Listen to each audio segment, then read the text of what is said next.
We'll get to you. All right. Darrell has a good program in store for us this afternoon. You had your lunch.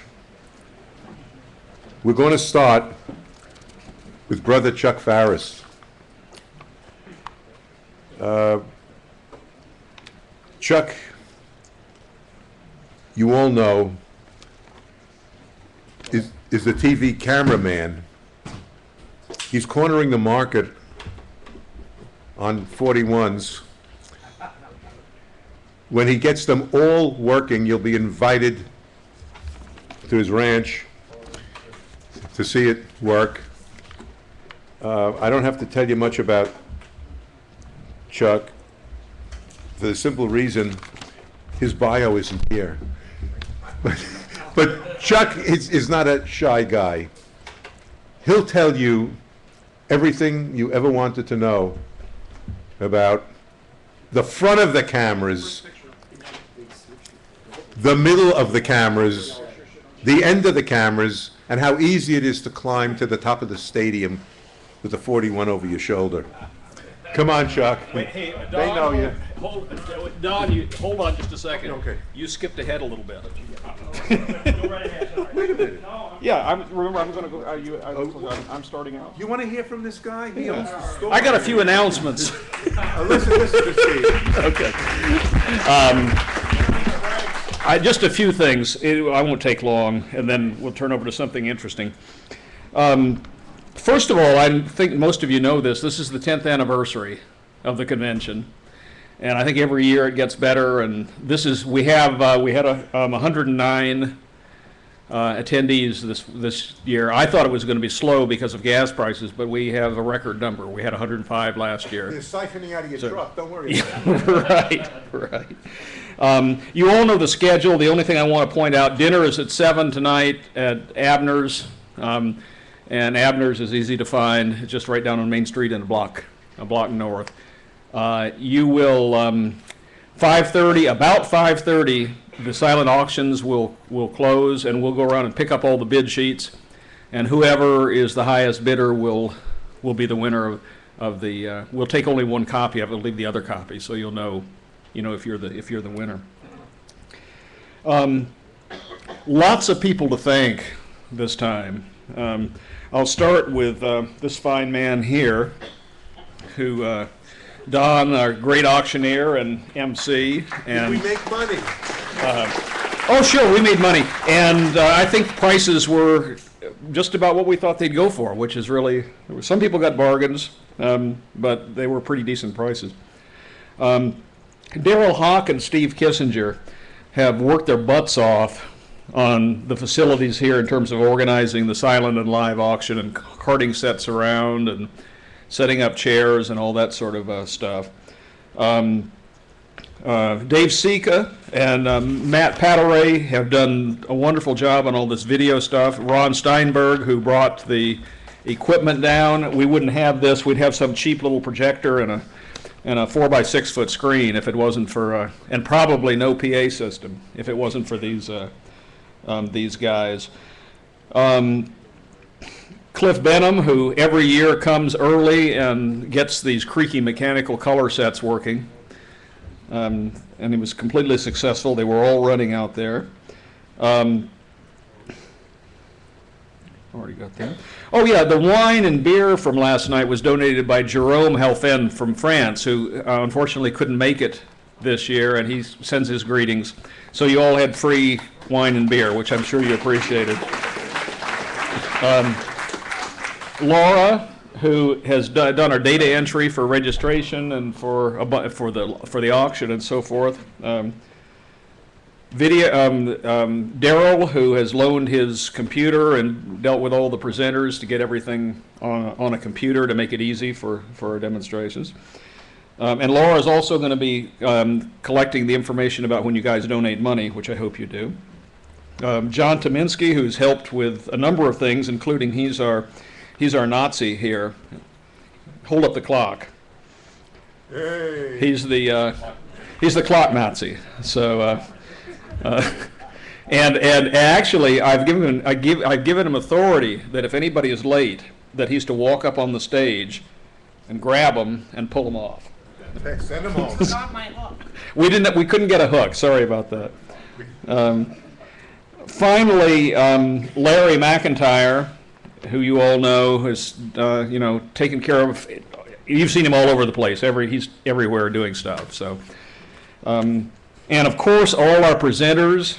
Thank you for the time you've put into making what I'm sure are going to be just incredible presentations. I'm really excited about Harry.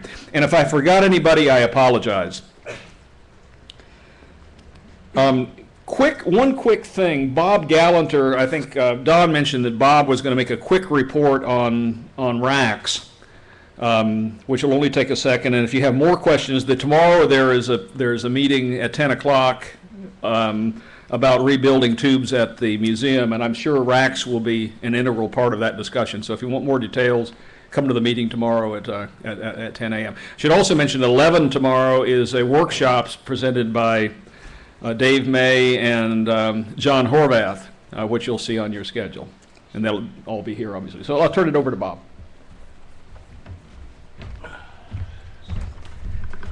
All right, well, we've had a lot of questions as to where things stand and if we're going to be successful with this. So basically, John and I sent 2 tubes over to RACS about 2 months ago. The main issue is being able to seal these tubes so that they don't leak. And we had an idea that possibly nickel plating would do a good job. So we sent one over that was nickel plated, and RACS was going to do frit glass to the other one. At this point, they have pretty much done the frit glass application to both of the tubes. John and I have had a pretty good stash of electron guns rebuilt by Southwest Vacuum Devices, and they have closed their doors. But RACS tells us that they will be able to rebuild guns for us, and in preparation for that, they ordered enough cathodes and filaments to rebuild about 50 guns. So what we're sitting on right now is waiting for word as to the first 2 rebuilds. We have heard that they don't like the nickel plating issue because it causes some problems with application of the frit glass. So we're going to abandon that approach, and we're just going to let them do their thing with frit glass to seal the leaks. We hope to hear from them within the next couple of weeks, because all they have to do now is insert the guns and seal the tubes up, and then they have to come back to the States. At that point, John and I are going to install the 2 tubes into CT100s and give them a sort of a test bed trial for maybe as long as 3 to 4 weeks. At that point, if the tubes are still working, I guess it's pretty much going to be a go-ahead. There has been some talk about how long will RACS be in business. It's a big question. We don't have anything really definite for the long haul. They have assured us that they will continue to rebuild tubes through the end of Q3 of this year, which doesn't leave us a long window of opportunity. If there are people in the audience who intend to have a tube rebuilt, if you would come to see me sometime over in the evening, perhaps, or after the presentations are finished, we'd like to get an approximate count of people who are absolutely dedicated to sending a tube over there. We don't have a price at this point. It's not going to be cheap, but this will be the last chance you probably ever have to get your 15G restored and up and running again. So if you've got further questions, come and see me. I don't want to take up too much time now, but that's pretty much in a nutshell what we've got. Boxes for shipping. Oh, jeez. It's your booking. Come on. Who is this? The factory's just closed. I'm in the middle of a present. Oh, it's Jerome. Are you watching us at this point? He's watching live. Hi, Jerome. Hi, Jerome. Yeah, say a few words to the crowd, I Jerome. think there's some Q&A while Bob's online. I've been sending mails off, but between his Ameritech, which keeps flying them back in his face and in my face, and John being away from his computer, you don't all have the latest news. Okay, the really latest news as per last night is all operations go until end of September. That includes 15 Gs under rest. Yes, the two should be re-vacuumed this week, upcoming week. In fact, Tubes 1 has been sitting and waiting. They had to go through 6 fret glass operations on Tube 2, the nickeled one, because they were getting consistent bubbling through the preparation process. I think they've lifted. Of course, they're scared shitless, but they're anyway 6 times through the 10-hour cooking, ramping up, ramping down procedure is no fun, right? Barring both tubes work well, in other words, QC with a deflection block should produce video and watchable purity. We'll declare the line open. Now, as for operations beyond Q4, what they think they'll do is that they'll just keep the two brothers operating the factory. It essentially can be a 2-man operation. It'll be on a reduced scale, but they've bought not 50 cathodes and getters and all that, but 150. Remember, these are 3-gun tubes, so you need triple the quantity. And yes, for any guns not rebuilt already by Southwest Vacuum, which Bob and John have done, had foresight, plus the 2 guns we already have right here in France ready for mounting, they're going to have to hand rebuild. All extra tubes come in. Now, that means between a day and 2 days of work. It's very elaborate, and Bob knows more about that than I do. But the good news is that they have all the parts and everything, and I mean, the real heart and soul of Rax is Francois, the brother, and he's still online working on the lab. All black and white tubes, pre-war, post-war, any war, ho-hum, 50s, etc., remain at €635. Check your favorite money converter to find the rate. Bad news is the 15 Gs, in other words, once they have to rebuild the guns at the facility because of the extra labor involved, will be priced around €1,000. Sorry, but they will continue operation. They cannot accept operating at a loss. That's what I know as of firm facts yesterday. The second exciting project you can announce as of now, I personally decided to kickstart Learn How to Rebuild Tubes. In other words, to contribute to the ETF carried on effort by sponsoring Nick Williams, official coming over to France for 2 weeks, starting June 15th until the 30th, full expenses paid to learn hands-on trade work. Also, when Rax closes down, we'll get any piece of equipment we want at cost of metal. In other words, a dime on the dollar value will remain the transfer to USA to consolidate with the ex-Hawkeye equipment. What I'm personally considering, and I hope I can call you back on Sunday morning, is to complete the Hawkeye equipment with a full screen coating line, which Hawkeye didn't have, and maybe some more modern processing equipment such as electric ovens, latest generation sputtering machines and all that. Remember, it's that or the bin, and it may be worthwhile to organize, container consignment to bring it over to America. Now, besides what I've just said right now, taking any questions, and as much as I can answer them on the weekend in France. Okay, Jerome, we're getting an echo here. I'm sorry. We're in the middle. Yeah, we're in the middle of presentations right now. So if we could continue this possibly at the meeting tomorrow morning.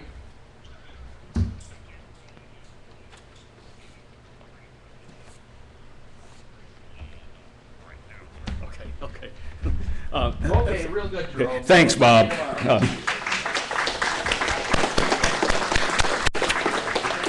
The final thing I want to mention, and Don is going to be the pitch man for this, but we have had an anonymous donor who has donated $1,080 to the museum, and he also says that he'll match any donation above that at the rate of 50 cents on every dollar, up to $500. So if we raise another $1,000, he chips in another $500. So that's $1,580 from this very, very generous donor. So when Don solicits you for money, be as generous as you can. As you know, the museum can really use it.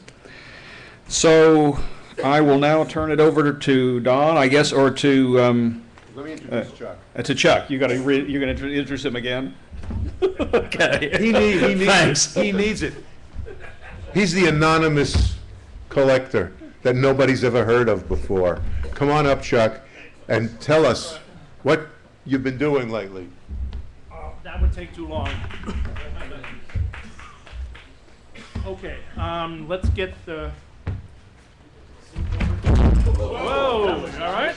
Didn't jump quite high enough. At the moment, I've got nothing on the screen here.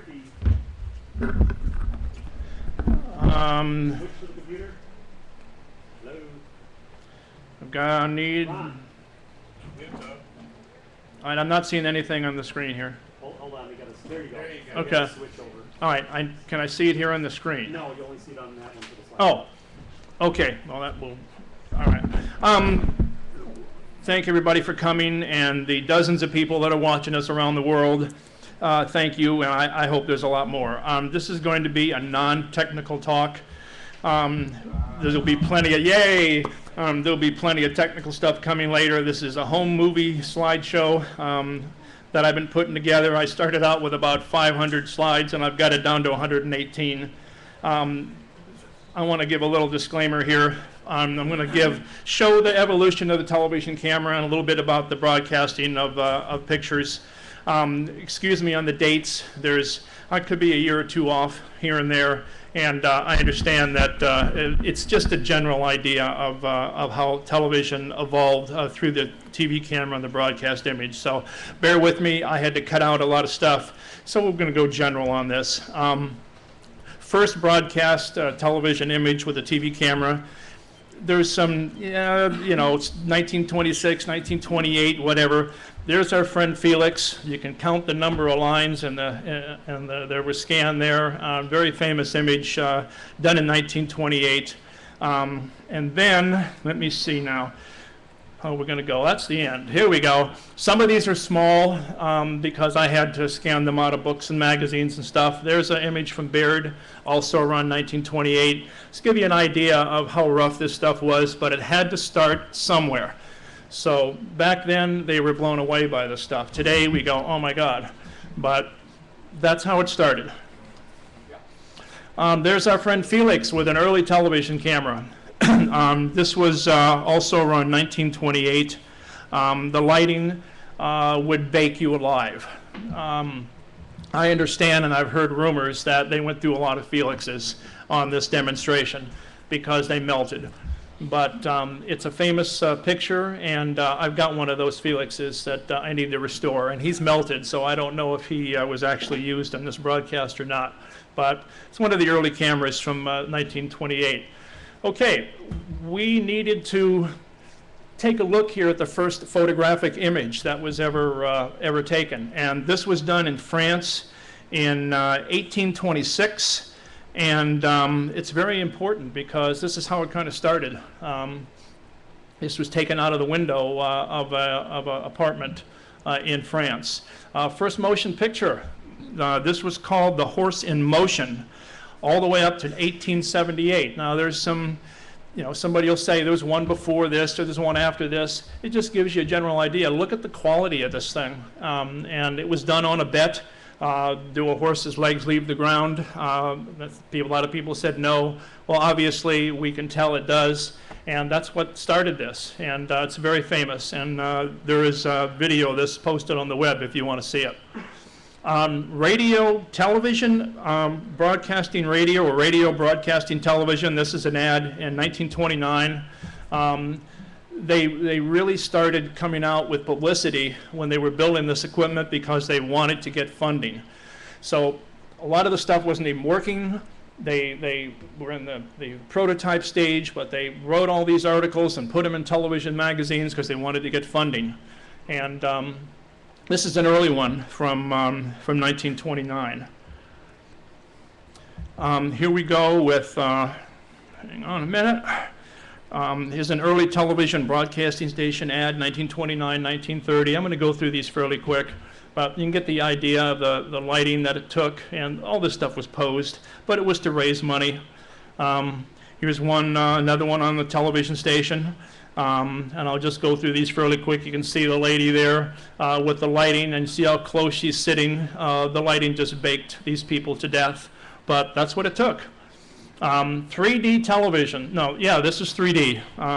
Another wonderful idea that took a long time to actually happen. Not true 3D, but they were thinking about it back in 1930. Here we are again with this television camera and tons of lights, and you felt sorry for the people that sat in front of these things because they really got baked. Took special makeup too for these. They tried black and white, didn't really work with black and white. They tried all different types of makeup and colored shirts to get the black and white to look really good. Here is a handheld monocle television, 1933. It says it right there, midget screen with sound. More prototypes that took a long time to actually happen. Here we go again with an early television camera, late 1920s, early 1930s. These things were monstrous and mechanical, and they worked, and they had to start someplace. Okay, I love this picture. This is 1936. We're jumping ahead now. I had to add a bunch of slides. The lens is bigger than the TV camera. I can imagine the f-stop of this thing, but a lot of the early cameras, iconoscopes and so on, were used in sports broadcasting, and that tells it right there, and that was from Germany. Here's Philo with a TV camera from the 1930s. I don't know much about this, but I just thought it was a great picture. And you can see how small that was, but these early cameras, a lot of electronics, you don't see them. So fun pictures. Remember, this is a slideshow. Okay, here we go up into 1937. This is the start, really, of early broadcasting. The rumor is this camera was called an RCA 500A. It hasn't been confirmed, but that's kind of what we're all calling it. Early iconoscope camera. Quite a few of these were made. I wish I had one. I don't know of any that are in existence. Here is a wonderful Marconi Emitron camera from 1937. I got a private tour of the museum over there. They took off the bottom of the camera and put plexiglass on it for display. It's a wonderful piece of equipment, and Marconi and the BBC really did some great work on this stuff. Here's basically the same camera all bundled up, and they worked quite well for their day. Another sports camera. It's amazing the designs of these things. They came and went really, really fast. Another BBC camera. They were quite popular in the 30s, and they took a lot of light. Basically, you saw these things outside because you needed the sun to make a decent image. This camera right here is actually in existence. It's not a WWJ. I have tried to get near it. They won't let me because they know I want it. But it's one of the only surviving iconoscope cameras of that type. I love the pedestal. Look at all the cables. There's so much equipment down on the bottom of this, and that also went with it. But that is a beautiful camera, and someday I might get that camera. We all know about this camera. Nothing else to be said. You can walk up to it, and I touch it every year, and it's really beautiful, and it's sitting right in the room next to us. Okay, here's some more of the RCA 500A type iconoscope cameras at CBS. The lighting here was unbelievable. You don't see it, but these people were baking on the set. But these cameras worked, and these were all in the late 1930s. Here's Dumont's version of it. A smaller camera. Most of electronics is down below in the PEDs or off in another room someplace. They were quite imaginative in their days, and they work fairly well. Here's one at KTLA in Los Angeles. They used these all the way up into the 1950s at KTLA, and they were, they made a pretty good picture. This camera, I have no idea what it is or where it came from, but I just thought it was kind of cool, so I stuck it in there. If anybody knows anything about it, let me know later, but it's from somewhere in Mexico, and it's just kind of fun. This camera right here, now we're going to start when things really started to go commercial. 1946, commercial television was being broadcast by networks around the United States, and the demand for cameras was really, really high. So Dumont came out with cameras, and RCA came out with cameras, and they were battling as fast as they could to make the cameras as quick as they could. This is a Dumont 124A camera. This is exactly how I got it. Somebody offered to me. I have all the electronics with it, CCUs, cables, but this is how it came when I got it. It was a disaster. The insides of these things, this camera has got like military wiring inside. It's absolutely beautiful. What did I do with it? Bingo. I took the camera, restored it back to its original color. I got all the cabling, and I'm jumping ahead on time. This is the 16 millimeter version of the Latronicam, and Julian's got one too. There's very few of these around the country. I mated the cameras together for this photograph, and it's really cool looking. We'll talk about the Latronicam in just a couple of minutes. Here is the 35 millimeter version on the Honeymooners, and this camera was developed with the idea that came from Jackie Gleason. What Jackie wanted to do was to be able to shoot the Honeymooners on film, but he wanted the people in the control room and the people in the audience to actually see the show while it was being shot. So they mated a film camera with a prism into the video camera, and they were actually able to see this on monitors, see it in the control room, and then later on take the film and edit it. So the camera, you could see the show being shot live and edited on film. Now, the gimmick of this thing is it was built and designed before videotape. So videotape came out about a year and a half, 2 years after this camera was built. The camera disappeared. Who wanted it once they had videotape? So this camera went away, and there's only a few of them left. So I was lucky to get one. Again, they made a 35 millimeter version, and then people couldn't afford it, so they had made a 16 millimeter version. And this, I believe, this is Captain Video and his Video Rangers, and I believe that camera is either mine or Julian Burke's. That's the rumor that I've heard. The 124A is not. But the camera, the film camera side, there was very few of those made, and I think we have some of them.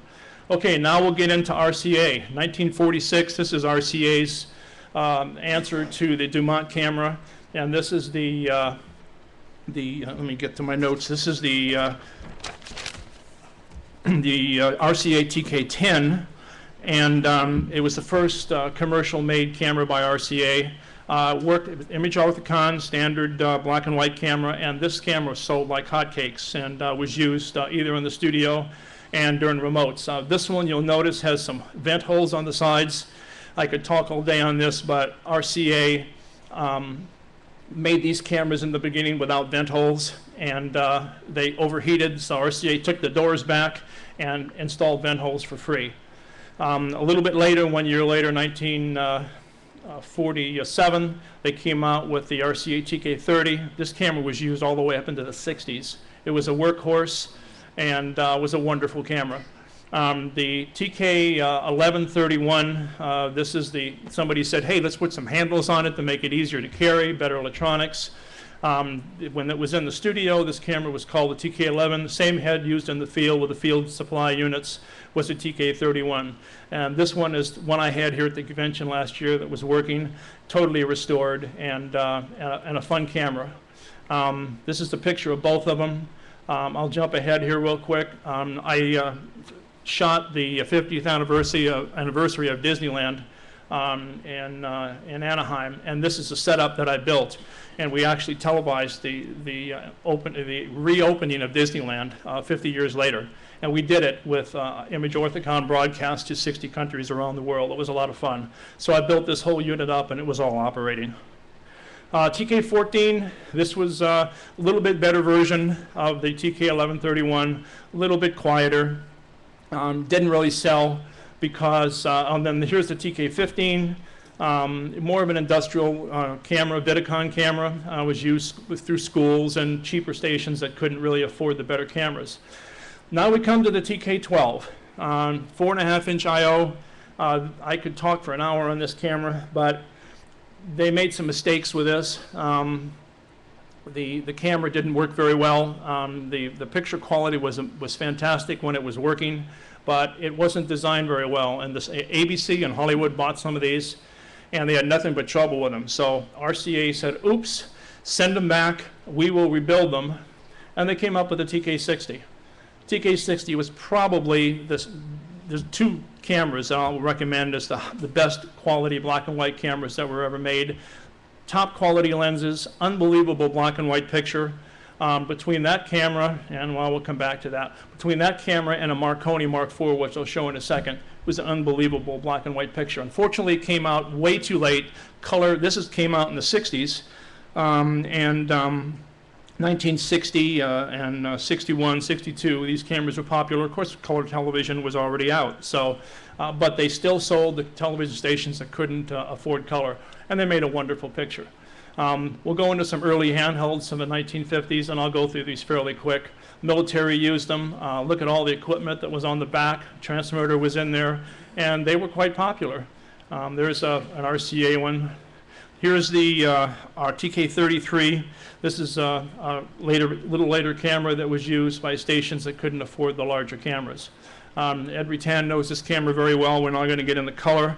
Early CBS camera, spinning color wheel camera. Fascinating how they design these things. So we're going to zip through these. Here is a very rare TK30 that they took and adapted with a color wheel to make color. I think everybody knows this was demonstrated against the tube cameras, and they lost, and the tube cameras won, and the RCA TK41s came out. Here's some of the very early Wardman Park cameras in 1950. Amazing that these things worked when they did. You'll see the cooling vents on the top to keep the things cool, the optics and so on. Wonderful innovation of color camera. Here's some ones right after that. This is 1951. This is from Radio City Studio 3H. You can see the size of these cameras. Obviously a posed picture because nobody could get that close and make an image, but it looks cool. And there's another picture of the camera. One of the mistakes that they made, and I still don't know to this day why, was building the cameras without vent holes in them. And these things overheated so bad. And all the way through the 60s, we used, and I didn't operate these, but we used to have to open the doors because, and put fans in them. And you take one of these things outside on a hot day in the desert, and they stopped working because there wasn't vent holes. So most of these cameras later on were modified. Okay, now we're going to get in. The truck was built in 1952. I'm saying this, there was two of these cameras made. They were the prototypes for the RCA TK40 and 41 series. You'll notice this camera has a black turret on it, and we're going to come to the reason why I'm showing this in just a second. RCA built these, and they made this remote truck. NBC used it for doing remotes, and I believe that this is one of those cameras.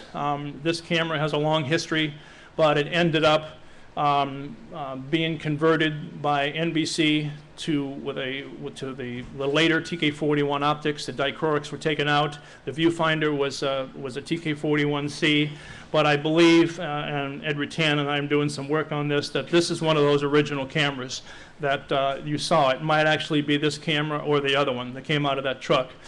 This was found underneath a mobile home in Vallejo, California. It was covered in spiders and mice. But I got it. You know, it's just got the black turret on it, and I think this is the earliest color camera that's around. So I do have most of the CCU stuff for this, and one of these days, who knows, I might get it working. Here's another shot of it. This is how I got it. Somebody tried to do some restoration on it, really made a mess out of it, but I'm going to restore it back to the way it originally looked. Here's a TK40. Notice no vent holes again. Why, I don't know. Another pose shot. Look where they're shooting. I don't think that would ever get on the air. But it's a famous shot. It's off the cover of Broadcast News, and I like it. Here I am. I'm going to run through some TK41s. Here's a 41 with the proper vent holes in it. We still sometimes had to open up the front cover. The high voltage section was in the top and let some of the heat out. Here's a great NBC shot of a 41. These cameras can be rented. This is History for Hire in Hollywood, California, North Hollywood, and these cameras were all got in from stations in the western United States. The owner of History for Hire said, "Chuck, I want to gut these cameras. If you want the insides, come and get them." So I took out all of the insides. It killed me to do it, but he refused to let me have the cameras at any cost. He wanted to rent them out. He wanted them lightweight.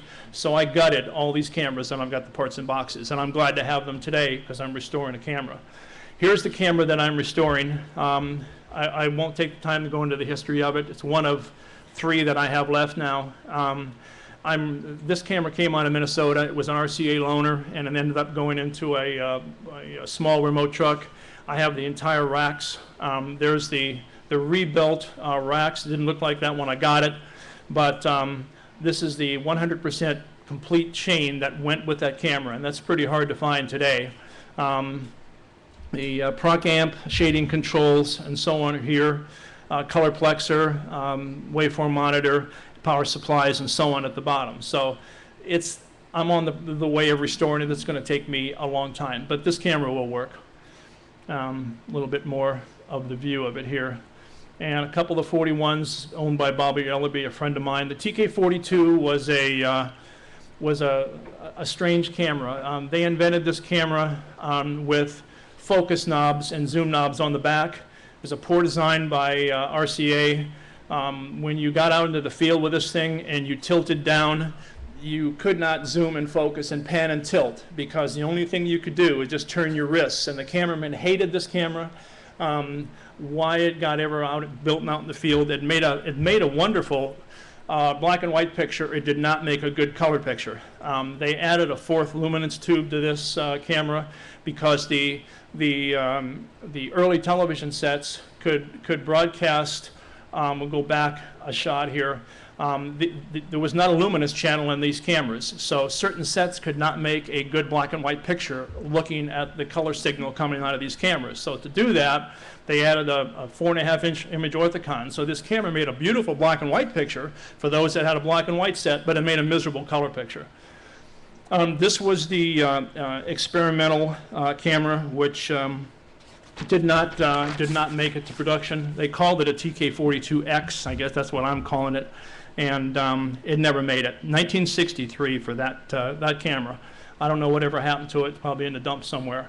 Here's a TK43. After the cameraman complained and said that we can't operate that, they took the cameras back and they rebuilt them into a TK43, put an external lens on it, put the zoom and focus handles where they could be operated, and which is what they should have done in the first place. And the camera, made average pictures until they came out with the TK44. Totally new design, very good pictures, workhorse camera, worked great indoors. Plumicon camera worked outdoors. Everybody loved it. Actually had a decent viewfinder shade on it. Now we'll go to the TK45, just a newer version. Optics were a little bit better. The signal noise ratio was a little bit better. TKP45, this was a beast to carry. When I did in my handheld days, I carry these things around. I have a bad back today. Thanks a lot for camera for ruining my back. We'll just go on that. These things were horrible, and there was a backpack that went along with them. Here is the TK45 Vidicon. We'll do a whole talk on this. It was basically used in the medical industry. It was had a TK31 black and white viewfinder on top, which was extra. Most people didn't buy them. That camera hung upside down and shot. It was a Vidicon camera, and it was basically used for medical surgeries and so on. Finally, after everybody complaining to RCA about a tilt viewfinder, they came out with the TK46. Back in the early 1950s, the cameraman said, we need a tilt viewfinder. When we got the camera pointing down from the top of the stadium, we can't see the monitor. So what did they do? They finally built one. And it was a wonderful camera. ABC bought a bunch of these. We used these on General Hospital. TK-47 was their last general production monitor, camera with a tilt monitor. The problem with this camera is that instead of the memory being in the head and the electronics being in the head, it was all in the control room and the video room. And they had a console that would operate up to, I think, 30 cameras. And they sold this to the stations as one video guy could run 5 studios at once. And it was actually done that way. I was one of them. I was a freelance engineer on many shows. And the trouble is, if you lost your computer in the video room, you lost 5 studios. All the cameras went, and there was no way to make them work. And it happened to me many times. So that went away. Then the TK-48, they made 2 of these, I understand, never happened. Okay, the wonderful TK-76, this was a workhorse. News stations carry these things around, totally self-contained with a small power supply. Very popular camera, and you still see them around today on eBay. And if you can pick one up, they're very easy to get working, and a lot of fun. The TK-760 was the same thing as the TK-76, but they made it into a studio camera. And if you open up the side, there's a TK-76 inside. Another handheld a little bit later, TK-710 and the TK-86. So just showing you the progression. All right, now we're going to step back just a little bit. Marconi in England really made some wonderful cameras. But you'll notice this camera looks a little bit like the RCA TK30. Well, what happened was they bought an RCA TK30 and made it better. You'll notice there was a few vent holes over there. Later on, they added more vent holes to it. This is a rare Mark I camera, and they just took it and made the camera work better. And from that, there is a Mark II. Still, not a lot of vent holes, but the camera worked very well. And later on, there are later pictures of these. You'll see vent holes on it. There's a Marconi badge on the side. Looks almost identical to the TK30. This was a wonderful camera, the Mark III, multiple lenses, lots of vent holes, tilt viewfinder back in the 50s, and a really good camera. This is next to the TK60. This was probably one of the best black and white cameras ever made, and beautiful camera. It's the Marconi Mark IV. Now, here's a Marconi color camera. When notice the difference of the closeness to the RCA TK4041, but look what it's got, a tilt viewfinder. No matter what we did trying to convince RCA, and even showing them pictures like this, make a tilt viewfinder, they didn't do it. All the way up until the TK46. So I don't understand that, and I never will to this day, why sometimes the manufacturers don't listen to the engineers and people that actually operate the equipment. What did Marconi did? The guy says, put in a tilt viewfinder. There's a tilt viewfinder. Okay, here's just a GE camera. It's one of my cameras in my collection, just to show you some of the different cameras that are out. Link was a company in England that made many cameras. This one right here is a Link 111, just to show you the evolution as we go along. Here's the famous Norelco PC60, and there I am back in, my God, it must be, I don't know, 1970 probably, running this camera, and it wasn't staged. It was actually on the air for something, I don't remember what. PC60 was a great camera. After that became the PC70. PCP handheld. I can't remember if this is a 90 or a 70. I think it's a 70. This was a beast to carry, and this is the reason why I have a bad back, because I carried this camera. This was a disco show I did probably in around 1971, and I carried this camera for weeks, and it really did hurt me. Here's a Philips LDK11. I got this off the internet, and I got it working. I was going to actually bring it with me this time, but I had to fly. I couldn't transport it.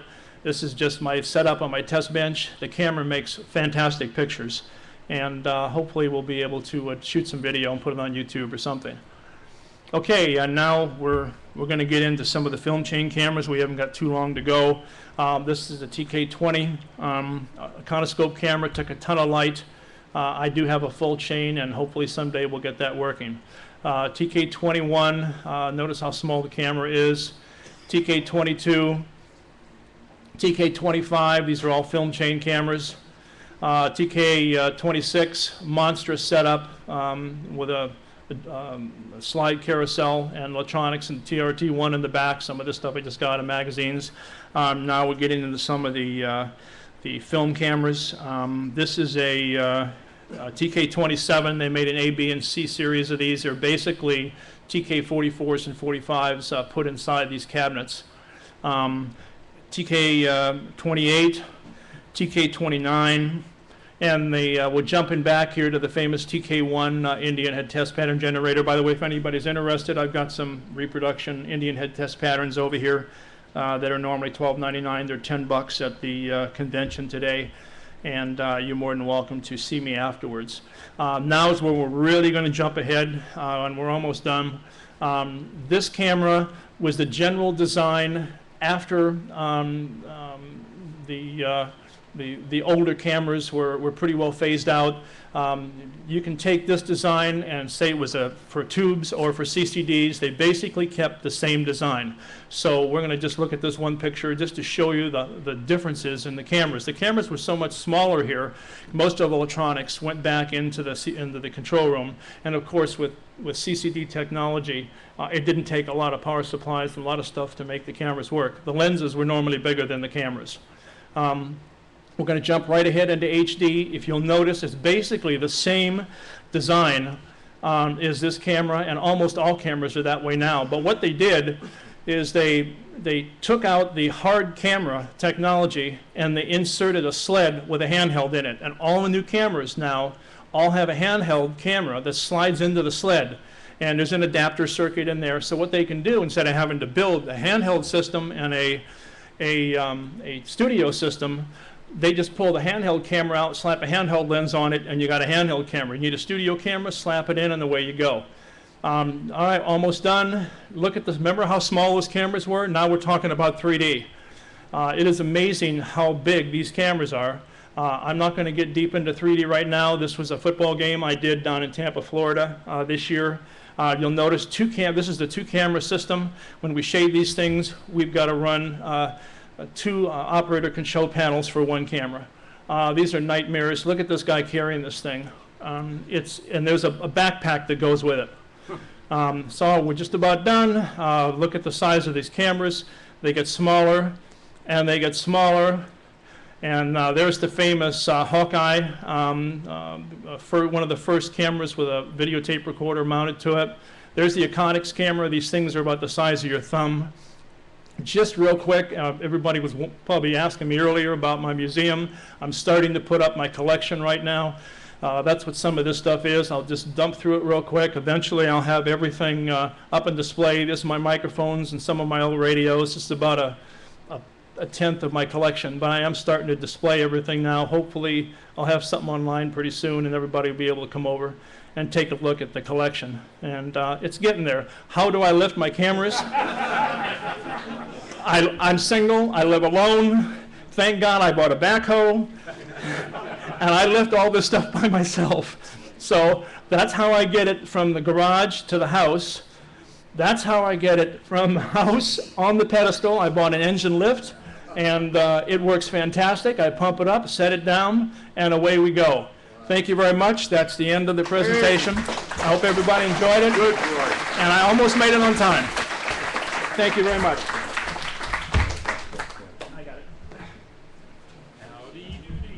Well, Chuck, that's great. I'm sure it brought a lot of backache to you and a lot of information to us.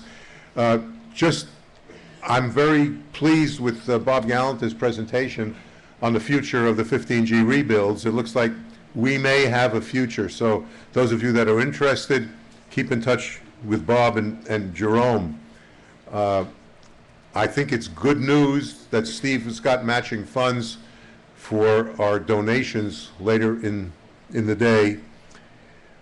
Right now, Hazeltine Research, who is a name, developed NTSC and PAL.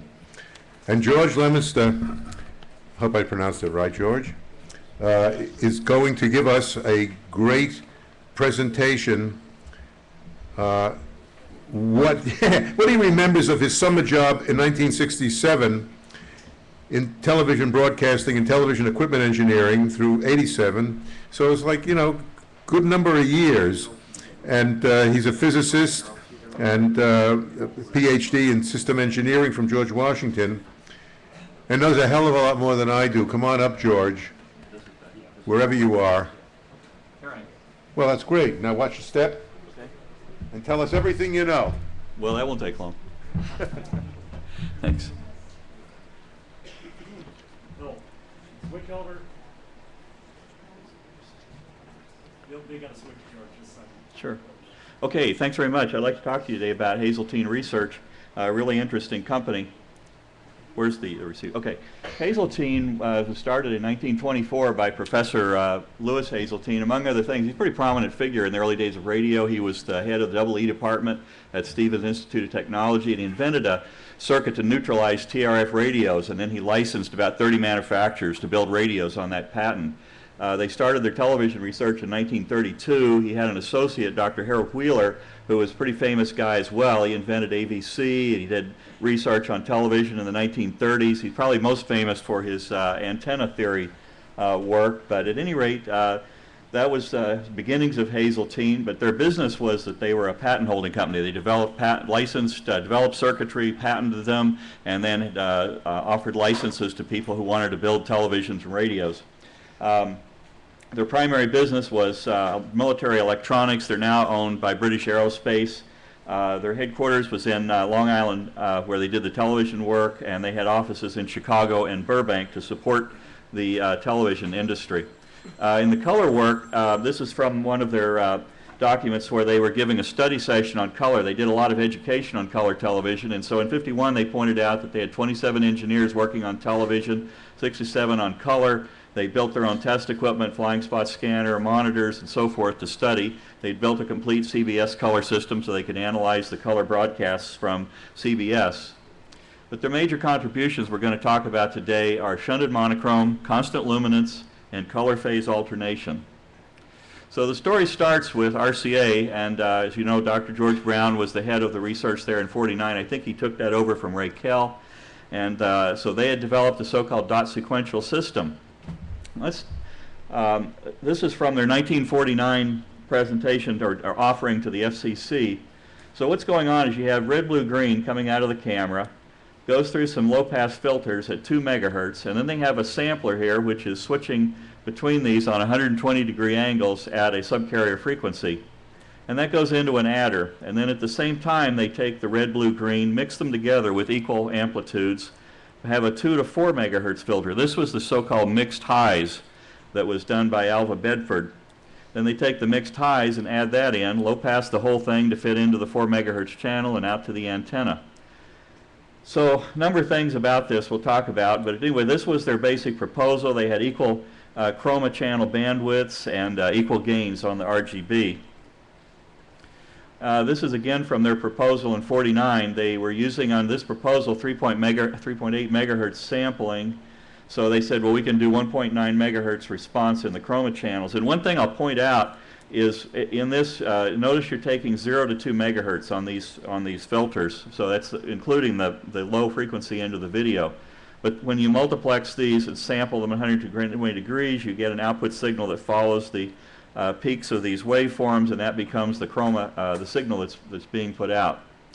So Hazeltine was looking into this as well. They were being a licensee for TVs, or licensor of TV equipment. They started studying the RCA proposals.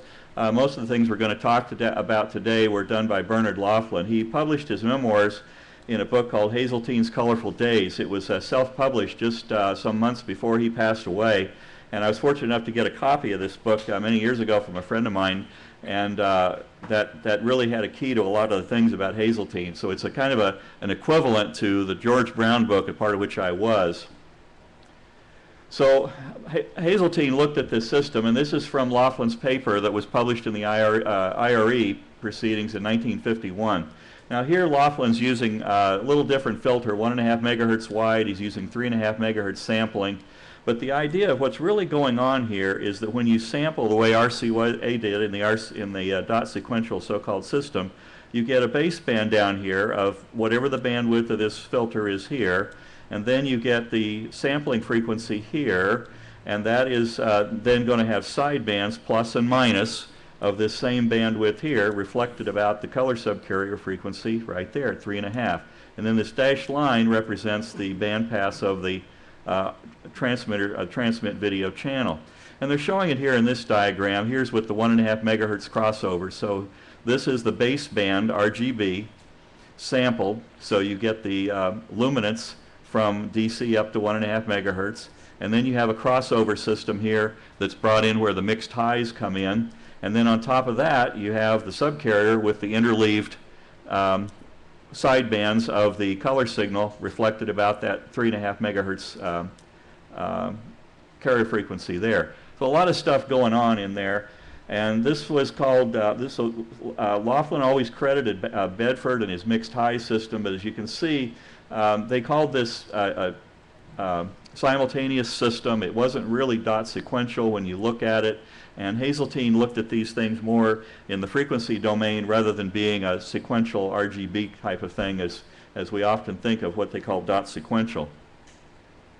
So this led Laughlin to looking at the whole problem, and he came up with what he called shunted monochrome.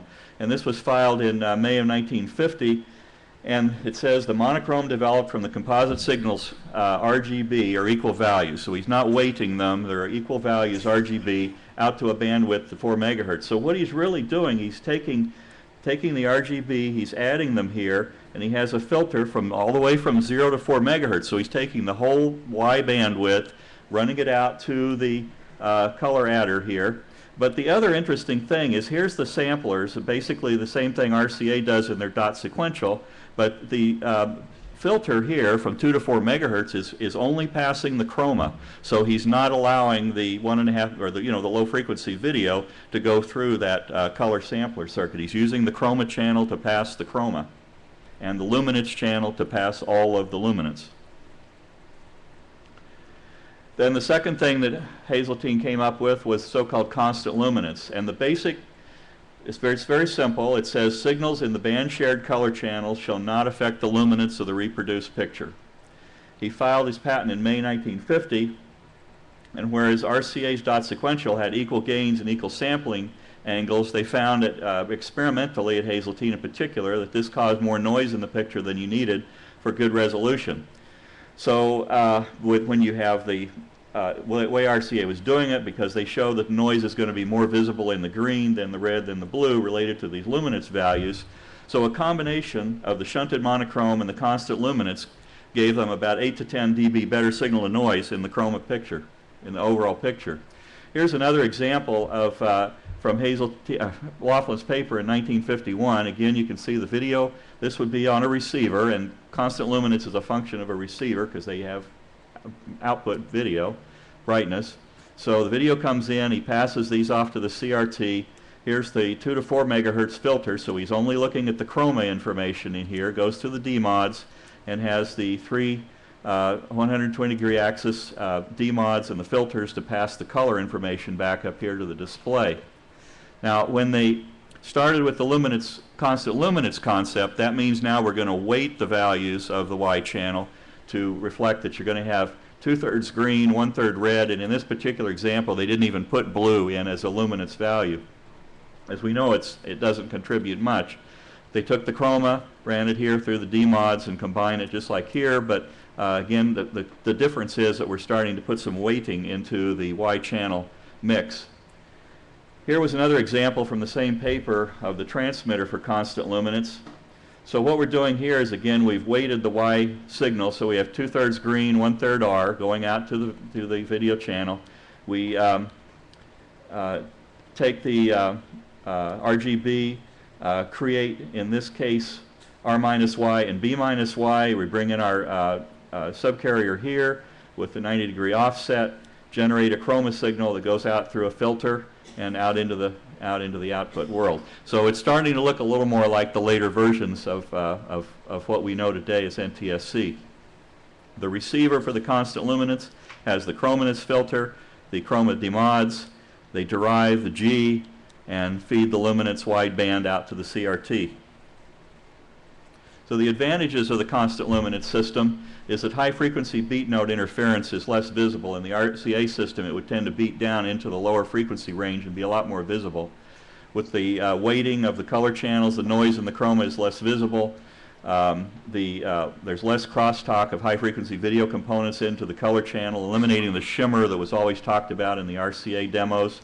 There's less visible color crosstalk effects due to the fact that you're truncating part of that upper sideband of the chroma, and the non-uniform phase and amplitude and phase characteristics near the color subcarrier frequency don't affect the luminance. The idea is that the luminance channel does its job, the chroma channel does its job, and they work better together. And I think you can imagine that some of the problems you'd have with that RCA dot sequential system of trying to match the phase response and the amplitude response of all three of those channels going through the sampler and keeping the crossover without having an error, just passing a good luminance picture, then that would probably be kind of problematic. Not to mention that you're getting into some possible aliasing issues. I'm going to talk just a second about gamma. As we all know, CRTs have a gamma curve, and that's due to the fact that a CRT is a vacuum tube, so it has a transfer curve of grid voltage versus electrons out. So cameras will have some kind of a complementary transfer curve applied to them, so that it's ideally it would balance out and you get a linear transfer from light to what the receiver tube puts out. Normally this is done on each channel of the color camera.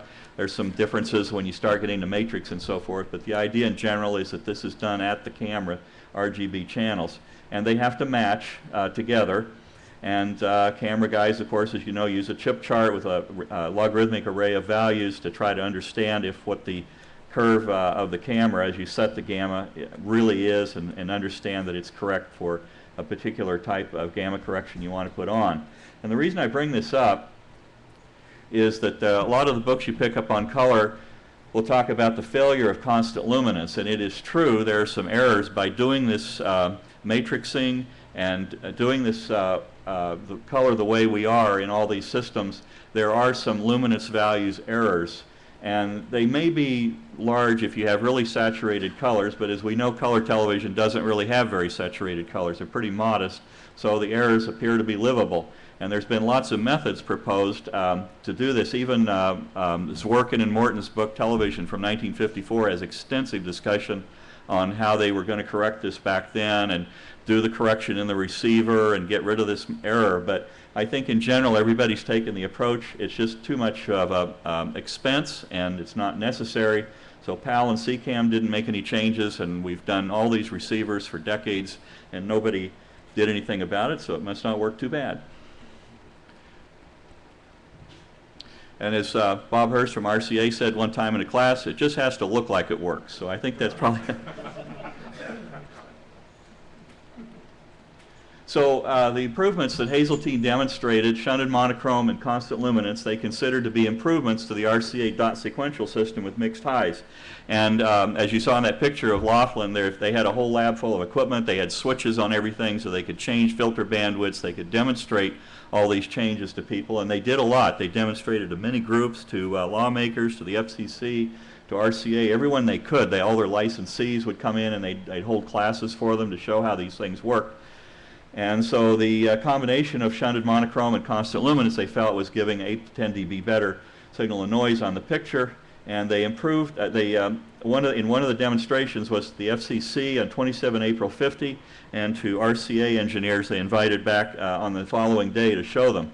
George Brown talks about this in his autobiography, called A Part of Which I Was, and he said, Brown said, the improved system was demonstrated to the FCC at Hazeltine, or sorry, this was Laughlin, stated this, and then Brown said, we had been using bypass mixed highs. Hazeltine had made circuit adaptations in order to bypass the entire brightness signal.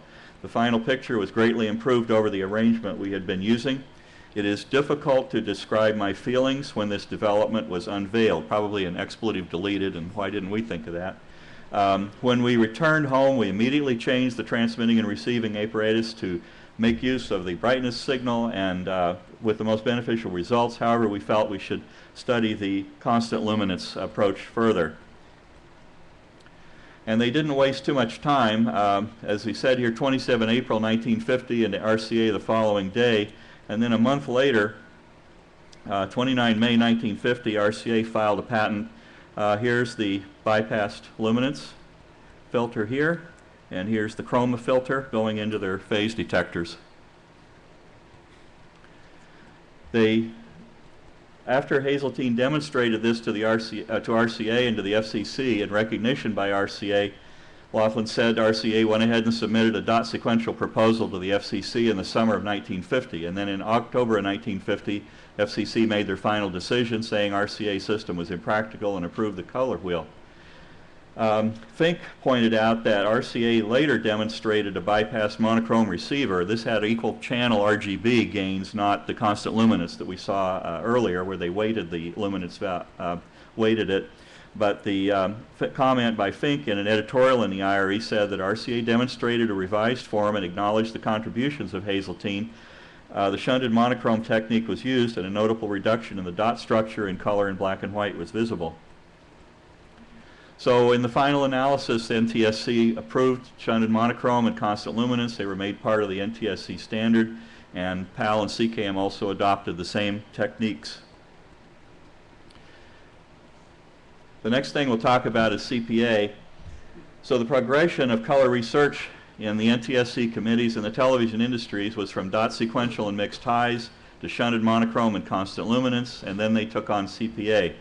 Hazeltine originally called this oscillating color sequence. They described it at their company in September 1950. They tested it in 51, and they filed a patent the same month. Laughlin said that sometime early in 51, possibly February, RCA paid a visit to us to discuss our prospective progress in color TV. The morning was probably a general discussion, and at lunch they told us about their new gut idea called color phase alternation. We surprised them by responding that a demonstration of the technique was planned by us for them that afternoon. It's not clear they had working hardware when we showed them our demo. When we filed our OCS patent application, no interference was declared, so it wasn't clear whether RCA gave up CPA for an earlier date or what. We filed on January 22nd, 51. Here's the CPA patent. Here they're using the 120-degree sampling, but they have a switching circuit to switch it. This was basically the Hazeltine's patent. Incidentally, for those PAL users out there, the swinging burst as a synchronizing method for the color subcarrier was also described in a Hazeltine patent in 52. So what's going on with this CPA thing? Thanks to Ed Reitan, he supplied this Hazeltine report, and this shows the bandpass of the system that the NTSC was working with in 52. So here is the bandpass all the way out to 4.2 of the monochrome, the shunted monochrome signal. And then in this experiments, they were running a subcarrier of 3.89. I think the reason they were running a higher subcarrier is they were trying to make the dot pattern finer on the screens. They were running subcarrier up here, so that means the upper sideband is going to be attenuated, so they're showing that they've got 0.4 megahertz bandwidth on the upper side, 1 megahertz on the lower side of the subcarrier. Now, as you know, when you run quadrature amplitude modulation, and today we think of it as a digital transmission mode, but here is probably the first really widespread use of QAM. And so what happens when you run QAM, the two orthogonal signals won't crosstalk with each other unless you mess with the sidebands. Well, we're messing with the sidebands. We're truncating the upper side, and so you're going to get into some crosstalk issues. And that's really one of the major things here.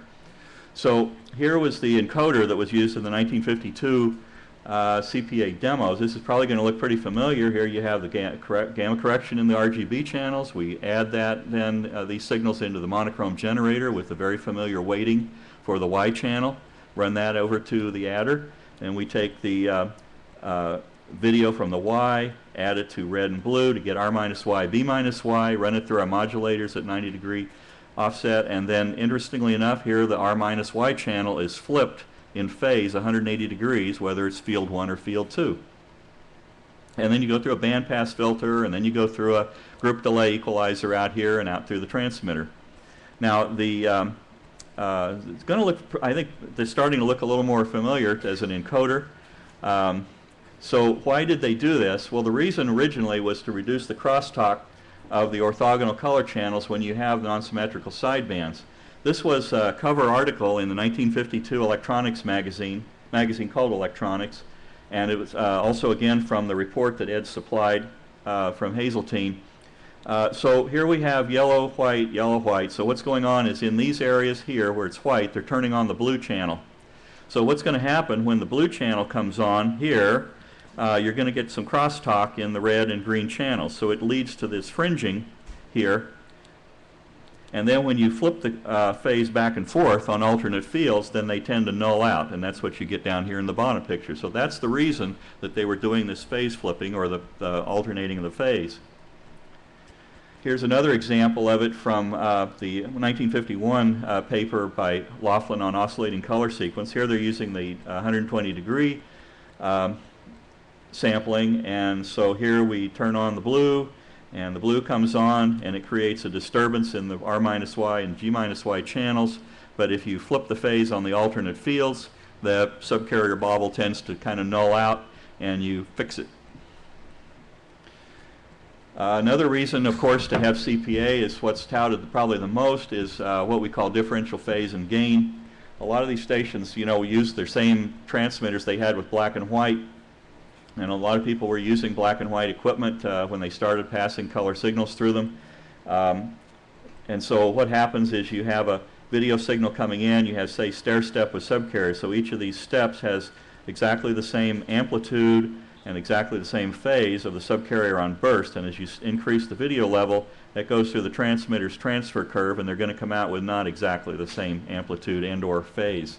And so these distortions, to some extent, can be compensated by pre-distortion at the transmitter, but for whatever reason they can crop up in a number of places in FM systems like transmitters to studio links, studio to transmitter links, or tape machines, all kinds of things. Differential phase and gain creeps in, and that was touted a lot as problems with NTSC. As we know, that was generally we were able to tame that, and as equipment got better, it became less and less of a problem, but that was another reason for considering CPA. Now, CPA was really tested, and so it's a for real thing. It was tested in 1952 by the NTSC committee. Ed Raitan supplied this chart. You can see they were doing testing at Philco in Philadelphia, PA. They did tests from RCA's facilities, and another one in Syracuse. And the tests, these were done in various dates here in 1952. Sorry. Okay.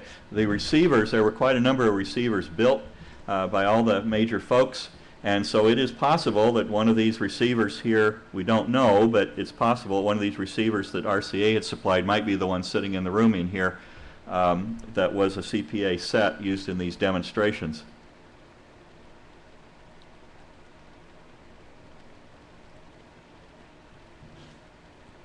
Trying to get it to change here. Okay. Okay, so the advantages of CPA, as listed by Laughlin in his 1951 paper, it allows you to use a higher subcarrier frequency because you can truncate those upper sidebands if you need to push the subcarrier up to a higher position in the spectra. Provides wider chromaticity bandwidth, same reason, it lets you shove it up there and have a lower sideband of wider bandwidth. Greater tolerance of the phase for reinserted subcarrier at the receiver. Simplifies the design of the IF channels because if you're starting to roll off out there, it's not going to affect the subcarrier as much, or you're not going to pay the consequences as much for it. And it increases the probability of obtaining good color under conditions of multipath transmissions. So the question may be, did CPA get tested at line rate? And I would say so. It was pointed out by Laughlin in his paper in 1966 on PAL that line rate CPA was evaluated both at Hazeltine and RCA. While the delay line averaging in a receiver was not considered practical in terms of cost in particular, for a 52560 system, the NTSC groups experimentally determined that for reasonable phase errors, the spurious flicker of CPA field rate was more tolerable than the line crawl pattern of PAL. And PAL has an issue with that. They had to do some things to mitigate that. So Hazeltine Engineering submitted a memo to the NTSC panel in '51 proposing a signal for that field rate test. And you notice those on that chart, they were using a 1951 proposal when they did those tests in '52. So it was written that as if they could either use field rate or line rate.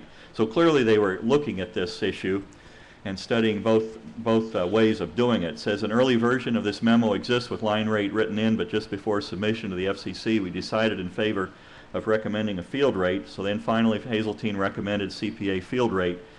But the testing showed that they had higher, with the higher subcarrier at 3.89 and with VSB chroma, meaning the upper sidebands truncated of it, that produced flicker on the edges, even with the averaging. It's still, you're depending on the eye and the phosphors to average all this out. So they wound up saying dual bandwidth IQ chroma produced good results at a lower subcarrier frequency without CPA, so that's the way they went with it on the NTSC as we know it. So what's the relationship to CPA and PAL? Well, Laughlin stated, PAL operates using a principle invented in the USA in 1950 called color phase alternation. With color phase alternation, the color phase sequence of the chroma is periodically reversed so that the phase errors represent opposite hue errors on successive periods. Due to the cost of a 1H delay line that would handle chroma, CPA line rate was not considered further by the 1953 NTSC.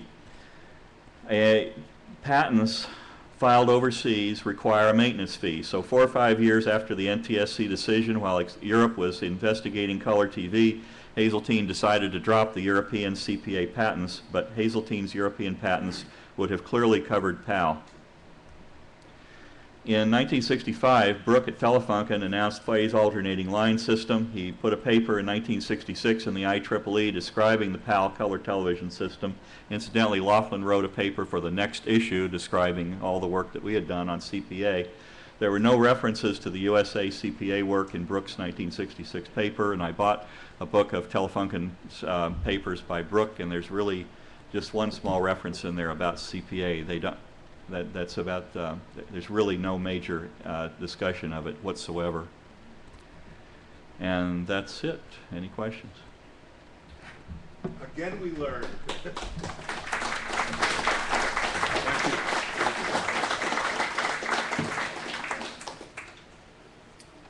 Well, that's a story of something that never made it here. NTSC did and PAL didn't. At this point in our program, we come to the great old man of color television, Ed Reitan, who you all know, who is still writing volume 1 of the history of color television, where he's only into his 10th year of writing volume 1. Page 1, paragraph 1. We'll get there. Thank you, sir. You want to talk from down there? You want to come up? I will see. No, I'll get this. Can you grab it? Okay. Yeah. Okay, great. I don't know how to run it, so Daryl's. Well, Darryl will teach you. Which one are we running? First the Princeton. Okay. Steve McVoy came up with this idea. He says that Ed, why don't you give a talk with all the controversy that's out and about now about developmental RCA color receivers. So I said, that's a hell of a great idea, until I started counting them. Now, what do I? This is the one that's up. This is the next one that's going to come up. Okay. You can just hit the arrow. I can't do it the backwards. other way. No. Have the old ones. Okay. And then forward and backwards. There's no button. There's no mouse. Well, you can do that forward and backwards too. Okay. And George, could I borrow your pointer? I may. Nope, right here. Oh, you got. Okay. There you go. Okay. Thank you, sir. 5-second tutorial. He's got a pointer here. Yeah. Oh, he does. Okay, I will still. Yeah, I want to congratulate George Lemaster on a great paper. Basically, my contention was that Laughlin invented PAL, and he's not given credit, and he invented a hell of a lot of things, as George showed you. So he's done an excellent job, and it's somewhat great because Bernard Laughlin gave me his complete set of color television Hazeltine reports And he said, make them available to serious researchers like George, and he has used them very effectively, I think we could all agree. And Wheeler also transferred a number of things in the way of early Hazelton color television documents and books.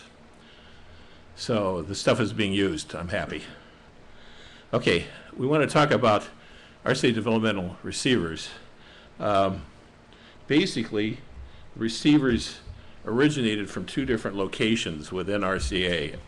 The laboratories at Princeton, New Jersey, where there's some 30 known models that I have been able to identify to this point. There's many more to be found. Let me emphasize that. Something called the RCA Industry Service Laboratory. And that is the licensee lab service given to every RCA licensee of their patents, and they receive technical information and designs which they included into the implementation of their receivers. NBC New York also developed a number of monitors, and then the Color Products Development Group at Camden took them into production. So what most people have is available, the Red Book petition of RCAs to the FCC for color television. There's a number of receivers, models 1 through 4, shown in that document. Those are from Camden.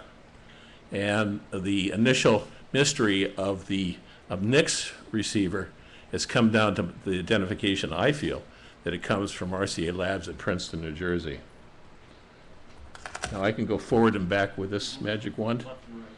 Okay, okay. Oh, up at the top of the rocker. Okay. Pointed near the computer, yeah. Okay. Okay. Okay. Amazingly, RCA's first development work of a color reproducer began in 1939. Has anybody heard of this stuff in 39? I don't think so. RCA's claim in something on my website is that on February 5th, they demonstrated a color television receiver producing images in color by electronic and optical means without moving mechanisms. Basically, it was a trenoscope. And the New York Times the next day reported that RCA made this demonstration to the FCC in Camden, and they were conducted in secrecy and no technical details were disclosed. But I want you to read something from a PhD dissertation of Alfred Roman. I don't know if anyone is familiar with it in this group. In the late 1930s, Kell and Al Schroeder were experimenting with an all-electronic color television system, similar in principle to early Bell Labs color system. And it was demonstrated, the same demonstration to the FCC in 40. The system used 2 color filters. It was a 2-color system with photocells and a flying spot scanner for pickup. The images were reproduced through a pair of kinescopes, and they were combined optically on a single screen. The 3-color system was also in the experimental stages at this time. Very early interesting work, little known. The camera employed 3 orthicon tubes and a massive receiver with 3 kinescopes, 1 kinescope for each of 3 primary colors. I have been unable to re-find Roman. His telephone number has gone disconnected. Okay, he doesn't give really a good reference to this type of information. Okay, so finally we go to post-World War II. And RCA immediately went into analyzing field sequential systems. On December 13, they gave their demonstration publicly in 1945. 120 fields a second, a little slower than the eventual CBS system at 144, 525 lines, and that led to 20 full color pictures per second. Cliff Benham's ready to implement a color display for this system. The field sequential system was devised at RCA Labs in Princeton, and Kell's team, including Richard Webb, George Friedendahl, and Al Schroeder. And I was able to talk to Richard Webb in Estes Park, Colorado, before his death about his work on these systems. They developed 2 receivers, a 12-color drum turning at 600 RPM, okay, and then a 6-color disc turning at 1200 in front of RPM in front of a 9-inch CRT. And Webb developed the image orthicon field sequential camera for the system. He talked about an orthicon camera, a pre-war orthicon field sequential camera, being in the labs. Okay. Okay, so this is the drum receiver, which you may have seen in RCA Review and one of the blue books. Kind of similar to the drum receiver out on the floor. And here is the disc receiver that RCA developed and showed to the press and public at the time. Just as an addition to Chuck's paper on cameras, little known camera, the 1945 field sequential image orthicon camera of Dick Webb's design for that system. Now here's one of the real oddities and oddballs of electronics. Al Schroeder, who was the unsung hero at RCA Labs, and he had his hand into everything, I think, in the labs, and documented nothing. Very little has his name on it. He's on a lot of patents as the secondary man. He was, I think, the power behind the throne of many developments. He devised a projection CRT that had an electron gun in each of 3 necks. Okay, now the beams from each of the 3 guns were simultaneously deflected by a single yoke. Now remember, you couldn't slide that yoke on. You had to assemble it onto the tube, okay?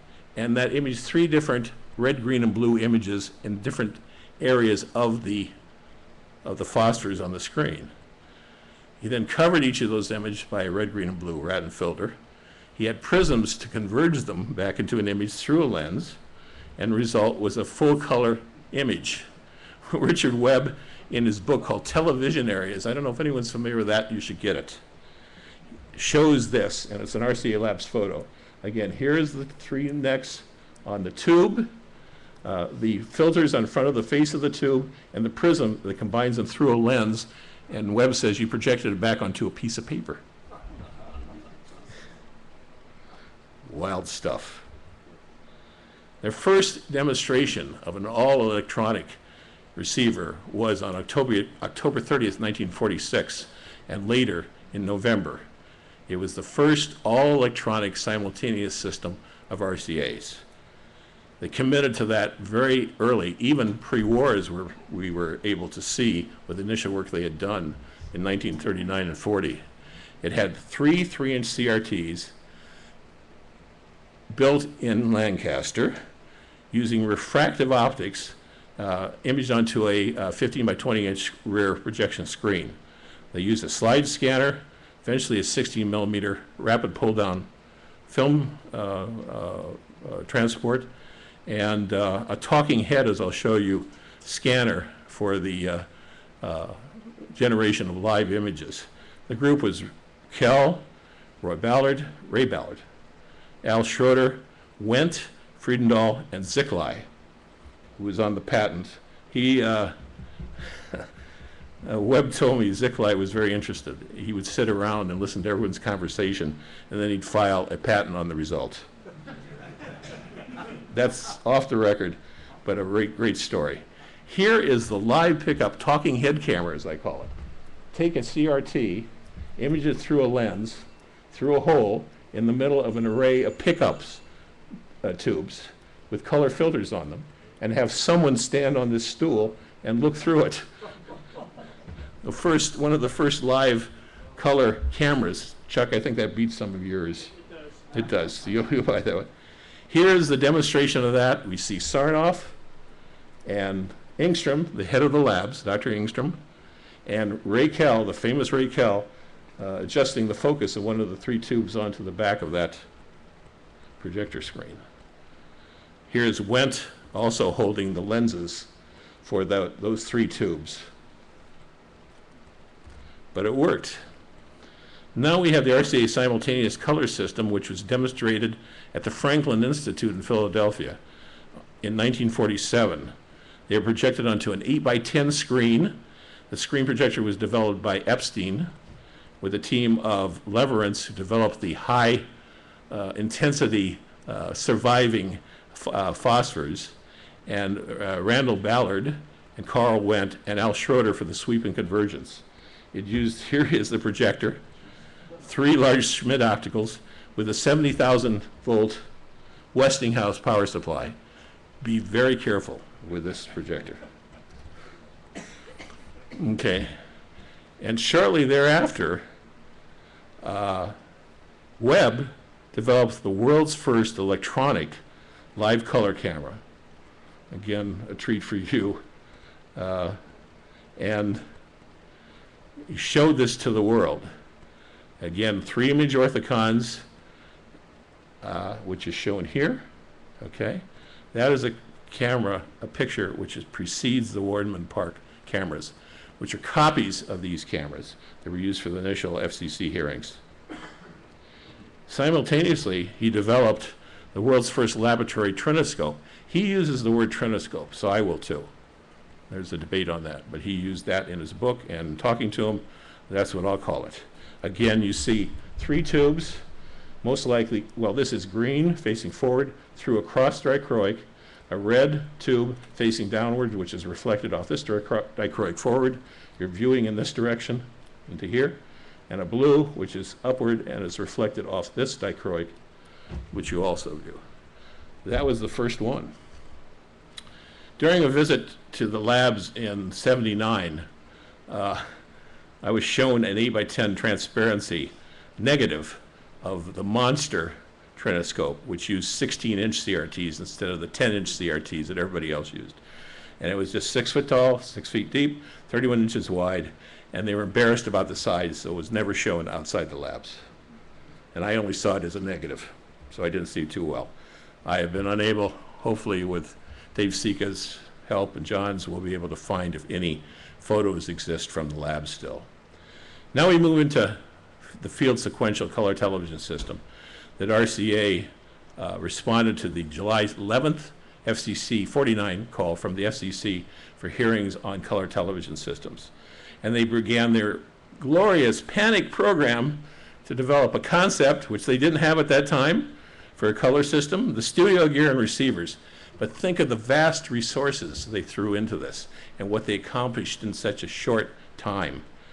On the 25th of August, RCA announced it to the FCC its system, which was called informally the dot sequential system, and hearings began on September 26th between the 3 major participants, RCA, CBS, and CTI. Now, they developed the hardware for the studio operations, and they installed them in the Wardman Park Hotel, which is a hotel still there in Washington, D.C. And they put in 2 3-image orthicon cameras. Chuck did show you the pictures of those cameras, and it was based on the 1947 web camera. They also had a color slide and a 16mm film camera that they rarely mention because it ate all the film. Monitoring was done from the web-style trinoscopes in the control room. Here we see the famous Ray Kell again. Here, this is a view through a window out onto the stage. The video switcher, 2 trinoscopes for monitoring the 2 cameras, and a slide projector here that Kell is adjusting. Slide camera. Okay, now Camden, I think we're out of place here. Okay, this is the discussion of the cameras for the monitors and the receivers for 3H. During January '51, operations were transferred to from NBC in Washington to Radio City, and the 2 live cameras that Chuck showed, the monster coffin cameras, because they're squared off, they're not tapered as the TK4041 is, and that Camden eventually developed the tapered camera for the later studio operations of New York City. They had a color slide room in the control room, and monitoring was done from rack trinoscopes.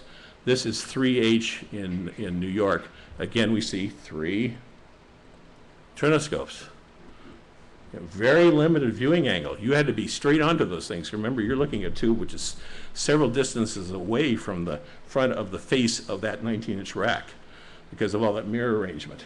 They do finally have 1 tricolor CRT sitting in the operation. The same day that the hearing started with the FCC, sounds like my last-minute operations, RCA finally delivered a report on what system they were going to be talking about to the FCC, the 6 megahertz compatible high-definition color television system. George showed excerpts from the dot sequential discussion of that, but in that paper they also described a number of receivers. 3 CRT direct view trinoscope receivers were mentioned. They were planned for development. They don't say it, but they just talk them as they're in the present tense. They were not. 2 projector receivers using reflective optics, a converted rear projector table console model using 3 1.5-inch projection tubes, a conventional direct view 2-color receiver. They were still playing with the 2-color concept of the Technicolor 2-color films that started in the late 20s and 2-color that lasted all the way to the early 50s on westerns in movies, in movie theaters in the United States, that used 2 10-inch orange and cyan CRTs. From that report, the trinoscope concept, you have dichroics. You look at the green tube, it goes through both dichroics. The red is reflected up into the eye, the blue is reflected up through another dichroic, 2 dichroic planes in the optical path. In that report, they showed one of their trinoscopes, and all they had to show was the frame for the CRTs. The completed receiver would not appear in hearings to the FCC until 2 months later. But here you can see and read, I don't know how readable that is, that you can see the various kinescopes that are mentioned by color and how they're reflected to the viewing plane. Read carefully the captioning on their photos. It says one type of cabinet for director receiver. So it's just an empty cabinet at this point in that September 26 report. Not demonstrated until November 21st, 1949. The direct view color converter, well, you take an RCA receiver and you put it on the empty cabinet and you give a picture to the FCC. Never demonstrated to the FCC. This is a great thing in optics that I didn't know about. I was talking to Daryl about. This appears to be a linear Schmidt optical path, okay? Where, as an example, the red CRT is reflected off this plane mirror back to a concave mirror that then reflects forward to a correcting lenses and to a cross dichroic X and up into the screen. They had a detailed schematic of the operation of the positioning of those and the lenses in the report. They talked about, and this appeared to be mature, it seems to be done it was done in 1948, and Lancaster had built tubes for it. And I haven't referenced a discussion where those tubes are supplied from Lancaster to Princeton. Here's an oddball. They used the same optics to present a 7:9 picture. And to add insult to injury, they put it behind a magnifying lens to simulate CRT viewing. But why? All I can assume they may have been trying to reproduce the CBS color system look with its regular use of magnifying lenses, but an oddball situation. They talked about converting color receivers using rear projection. Well, you hang these projection tubes, 1.5 inch, which I think are too small to have enough resolution, on the back of the set, and you reflect it.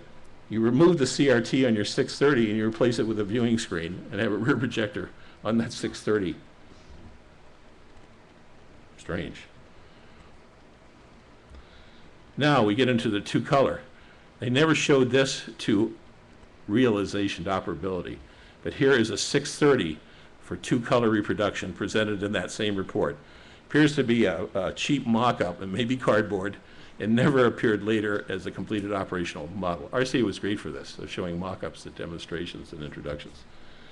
This is the 15 by 20 inch color receiver that appeared at that time, and was finally demonstrated to the FCC on the 10th of October, 1949. It used 3 2.5 inch projection tubes and the reflective optics that I showed you earlier. We're talking about 3.8 megahertz sampling at this time. It was all synchronized to the trailing edge of horizontal sync. It was terribly unstable, phase problems, and variety said of that demonstration, RCA lays a colored egg, okay, which they did. It just would not work. This is the RCA who would later have a engineer sitting in the middle of the demonstration room with a pot in his pants and adjusting the phase of the receiver and a wire running up to those receivers. Okay, here is the receiver presented at the October 10th, 1949 receiver, and it is a later version of the earlier one I showed that came out in the concept report. And again, here's a rear view of that 7x9 oddball projector that was built to look like a CRT. They demonstrated the FCC on October 10th, 1949, a two-color. Again, here is the two colors of green and cyan with a dichroic in between, and the front of that receiver. The back of that receiver is shown, and then you move a couple chassis as to how you get into that CRT to change it and to modify its deflection adjustments. Finally, that oddball operation on the optics that I showed you early is realized in this 21st November 1949 trinoscope, where it comes out into the middle of the room, two CRTs, with one CRT 90 degrees to that. We have changed to 3.6 megahertz sampling. They wanted to get out of the edge of the passband to improve the stability, and they didn't improve it that much. They were still having major problems. This is from the Blue Book Bulletin of January 1950. They were huge. Daryl Hawkins said, I thought trinoscopes were even larger than this. Well, this was the largest. And look at the size of this compared to a young lady and the Model 1 tricolor receiver. Try to get that up the stairs without Chuck's motor lift. Okay, this is the back of it. Even more insulting. Again, interesting, Chuck, notice the use of the broadcast power supplies, WP33s. Just throw one in, makes it easy. They did show a second receiver. Finally, the empty cabinet had some equipment in it, and they decided what system they put in it in the 21st November 49 demonstration. Things started to improve that somewhat, and this is the demonstration that had the Life magazine photos. Okay. They finally had to solve the instability. They put out a report, which is a delight to read, where they had a number of solutions. First was a transmitted burst, which we all know is what survived and solved the problem. They had a flyback operation to improve the stability of just going off a sync pulse, to improve the non-workability of the system they had by syncing it off at the end of the sync pulse. They had pilot subcarriers they put out in the channel to solve the problem. And they had an automatic color phase control. This is really early. You put a yellow color in vertical interval and you adjust the red and green to be equal based on that test pattern in the vertical interval. When did they finally come out with the color intervals? In 70? Okay, so they were trying everything to solve their problems. Then we have the simplified color receiver, finally demonstrated at the final official demonstration to the FCC on 23rd February 1950. Used three 10-inch 70-degree metal cone kinescopes. They'd reduced the sampler and the deflection from 52 tubes to 25. Used a production T100 receiver as a video source. Used the burst type and high-level sampling instead of low-level and a lot of output tubes to run it. And it used a stable 3.58 megahertz finally for 6AG7 color demodulators. I mentioned that to Nick because his set has 6AG7 demodulator output tubes in it. And this is a simplified receiver. Also in the right view, you can hinge out all three tubes to get to those chassis, which are hidden in the back, or toward the front of the cabinet, I should say, the back from this point of view.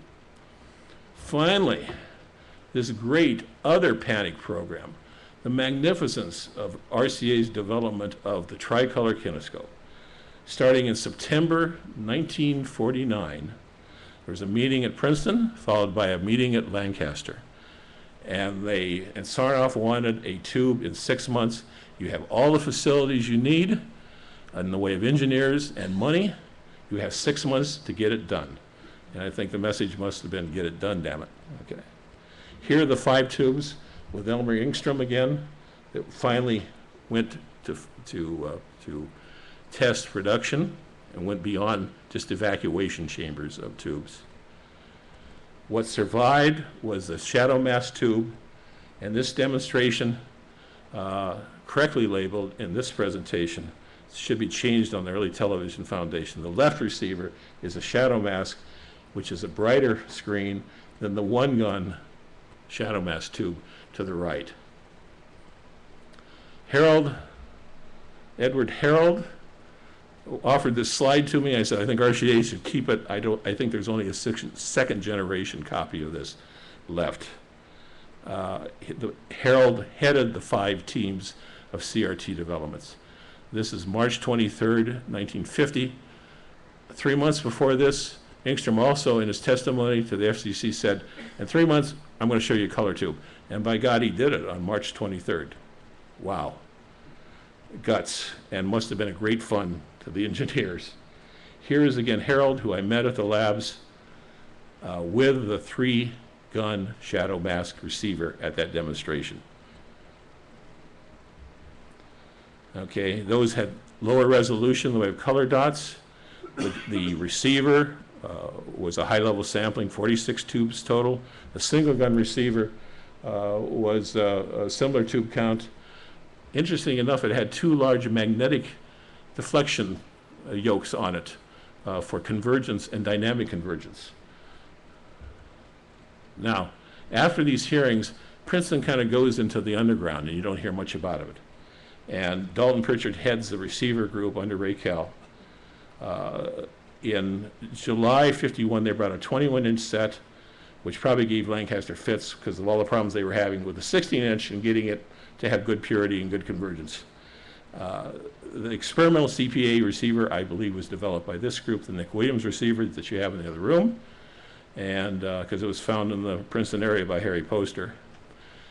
They also developed what I think is really great.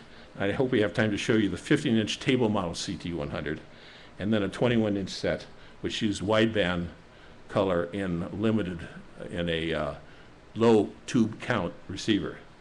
Here is the July 9th 51 20-inch receiver, which was shown, which in RCA language means it never was demonstrated.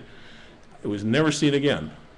In 51, they're talking about a 20-inch set. Well, in 54, what size did they bring out? 15.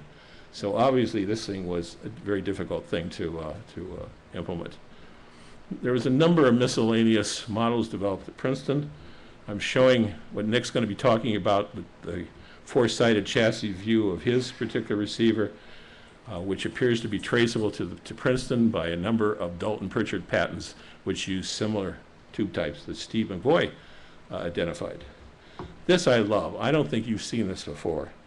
This is a little-known report that was given to me by Rob Flory 5 to 10 years before now at one of these conferences that his dad had. And there's a 15-inch CT100 in July of 54. It features a wideband X and Z demodulation equivalent to the I&Q Performance, which is a Pritchard patent. 23 tubes. Wow. The same high voltage and deflection as the CT100. And the plan to transition to their 19-inch CRT. Here's a back view and a side view. Yeah, you still had that convergence and focus control because it was a 15 GP22 electrostatic deflection. His next magnificence was the light shown in the light. Well, no, this isn't the one. This is the industry service laboratory one. In that particular cabinet, LB 962 was a dog of set, I think. It was put out by Gilfone. Who else? I forget the list. Yeah, there was a number of people who provided the set, and Steve, has them on his. 28 tube envelopes, a lot of IF stages, lousy color. Okay. And this is in this industry service laboratory report, a red book. But at the same time, look what came out from Dalton Pritchard in the same cabinet. And it was IQ color performance using X and Z, germanium diode balanced demodulation, and 1.5 12AT7 sections to direct drive the 21 AXP22 with R minus Y, B minus Y, and G minus Y. Automatic color, 4-stage IF. Wow, what a great set. And guess what? When I was at Princeton, they said, you want this set? And it looked to me just like the lousy licensee lab set of the industry service laboratory. And I said, no, thank you. Big mistake, because I think UCLA could have had this. thought I identified him. Yeah, this is Al Pinsky, who was a PR manager at the licensee labs. Okay, here's what I'm doing. The search for the assets of the RCA laboratory, which you've heard the story in past years of two magnificent men who were present, were able to save. I'm trying to determine if the photo collection survives, and if the TR reports are indexed yet. Because now we go on to the Camden developmental models. And how much time do I have, if any? What? Okay, let's find it. Yeah, I had originally split this because I didn't think I was going to have enough time. Let's go on to the Camden, and you may be more familiar with these. Okay, now information on the lab's effort starts to disappear, and Camden goes into high gear to develop the production units that you're more familiar with. It's interesting, there was a jealousy. There's one surviving member of the Camden group who's still alive. 10 years ago, he said, oh, that Dalton Pritchard did nothing up at Princeton. So I think it was a normal original engineering. I've been there, you've been there, and then the production people as they productionized it. So we're back to the generation of the Color Products Group at RCA Camden. I always thought this was such a great set. This is the 19-inch CT100. Again, their next set plan after the CT100 was to have a 19-inch having the same planar screen, planar shadow mask type technology. And this is the man who survives, which is Robert Flood, talking to Engstrom about that set. And some of the people who participated in that group, they should be given credit. I tried to do so. The first thing they developed was a 108-tube trinoscope receiver. They didn't start too well at the beginning. In August 49, completed December 1950, in a big cabinet, a lot of tubes. Okay. Yeah, pretty cabinet, nice. RCA Deluxe stuff, remember, always had that broad wood on the front, and so here we have another broad wood receiver to keep the high rollers happy. Trinoscope receiver number 2 started in March 1950. They built 10 units, now down to 44 tube. Hey, that's a pretty good design improvement, I would say, from 108. And after this, samples of the tricolor tube became available, so they switched over to developing the tricolor CRT sets. This set I did retrieve from in the RCA labs in a warehouse in the back, but it's a Camden receiver. Here's a picture of it in the Princeton warehouse as I first saw it, and was amazed to see the first trinoscope found at that time, and a back view of the trinoscope that Steve Dichter and I worked on a SMPTE demonstration. We presented a vast number of rare sets at the SMPTE conference in Los Angeles. The top of it, as Steve Dichter and I dissected it to some extent, these are open doors on the left. You always had good access to that good circuitry in the bottom, and to the right, the color sampler. Here's the tuner at the top, and the view into that array of tubes behind those dichroics. Now remember, when you're looking at that in this mirror, you're looking down at the tube at the bottom of the set. So it's like looking through a tunnel. Limited viewing angle, maybe 2 people could see the picture at the same time. RC had a big problem. They had to develop the color picture tube. They knew they had something more to do. Their first unit was the Model 1, started in March 1950. They made 35. Where are they now, guys? They're still out there. They may be there. Keep looking. It implemented the symmetrical sampling, as they called it, the broadcasts from New York City, from the Empire State Building, at a 3.58 sampling frequency. It was shown to their RCA officials in September and October, which said basically, hey, we got it done. And 6 sets were shown to the press, which I think Mr. Master mentioned in one of his demonstrations. And it's documented in Industry Service Laboratory IB 811. Before and after of that set, 2 chassis, the single chassis and the RF power supply with a 70 kilohertz RF oscillator to develop high voltage. My RCA contact at Camden says it was far more stability than flyback high voltage, and I think that John Folsom found this week with the 3 CT100 sets he went through trying to get 19.5 kilovolts out of them, and he couldn't get close. There may be an update on that, John, I'm sorry. Here is a rare photo of the top. Looks similar to the Williams set, and the bottom of that receiver, a lot of parts, and the RF power supply. Now, a similar type of configuration was used in studio monitors at the first production color studio in New York City, the Colonial Theater. And you can see that great color photo of the engineer in the rumpled shirt looking at the color monitors, which is most likely a simplification of this chassis and the RF power supply. Model 2, 71 samples, more than what happened to the ball. 54 tubes. They talk about a sampling frequency of 3.58 with CPA. I never heard of that. Okay, I don't know what they're talking about. I never knew anything being done on that. I think it may be an error in the Red Book petition. And they had 6 field tests that they ran demonstration in New York City and document the results of those tests to the public in the Red Book petition of July '53. They also did some remote microwave links to Washington showing the feasibility of networking the RCA system. The Model 2 again. The 2A, here's where they converted to the George LeMaster's specification of 3.58 with CPA, and they did 35 samples of that receiver. It had the same appearance of the Model 2, so I didn't copy that. The Model 3 started in December '51, and now they're trying to reduce the tube count, have simplified circuitry, and I could even point with that, I guess. Simplified circuitry and reduced manufacturing costs, eliminating 19 tubes from the past unit. Model 3, now a single chassis pan. Everything's up on the chassis on the top, and it's heavy, of course, as you know about a CT100. The 3A development started in October '52. They did 21 of them. Now 34 tubes. They now eliminated CPA as the NTC transitioned from CPA to the orange cyan wideband system, standardized in February 2nd, 1953. The Model 4, the last unit reported to in the petition to the FCC, 40 tubes. Actually, they documented it in a service lab, LB 925, which you can maybe get a hold of 7th October 1953. And incredibly, Stromberg Carlson was duped into building a version of this set, and they added even more features like regulation of the B+ to the tuner and things like that. So 2 of those units are out there in the collector's field. This is the Model 4.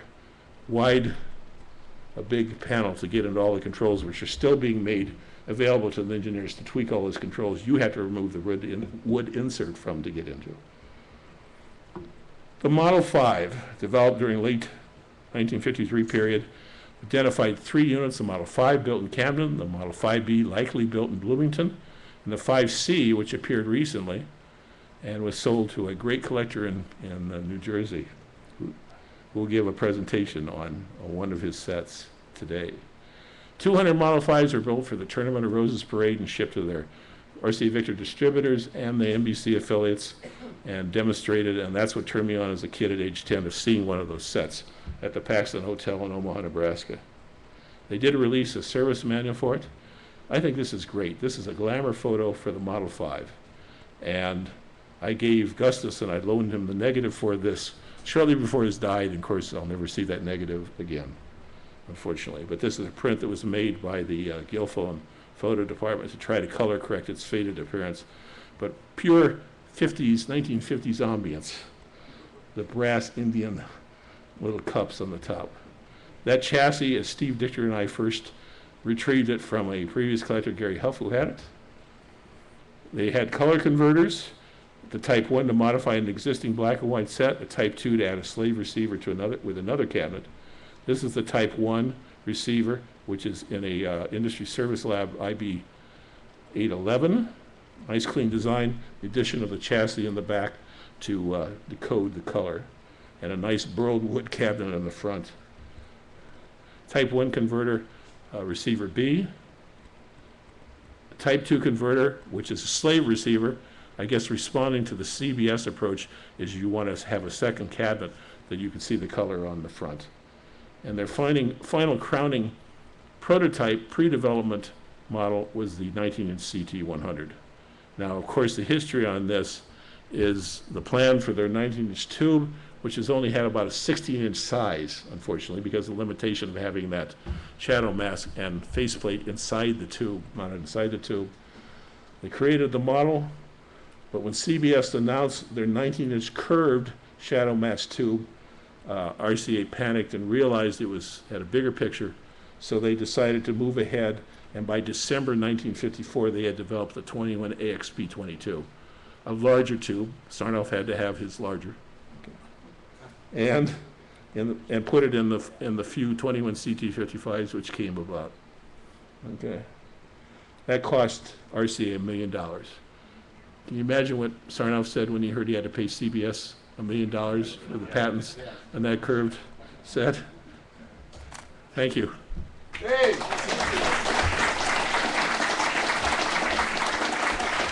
Any time for any, or am I out of time?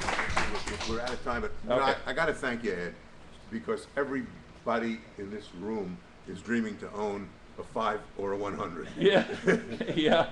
Or, well, how about one of these other sets? Let's find If those. they can find them, they can keep them. Yeah, yeah. Here, watch yourself, Ed, right here. Hold on. Hold on. Got it. Good, good. Hey.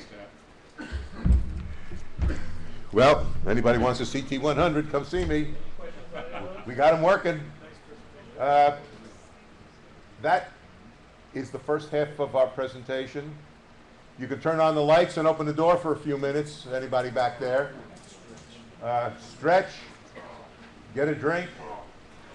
Before you leave the room, I got to tell you, it's critical that everybody write a modest check to ETF to keep this thing going beyond today. We need the help. Steve is going to be the father of whatever comes out of RACS in the future, what came out of Hawkeye. He's got to rebuild this room and turn it into a factory. And you're all invited to work and volunteer and get the rest of the picture tubes rebuilt on into the future. So be generous and go up to the front desk and leave a modest check. Love you all. See you in a few minutes. He's got the one on the stand and then the little one. I don't know which one they're actually using.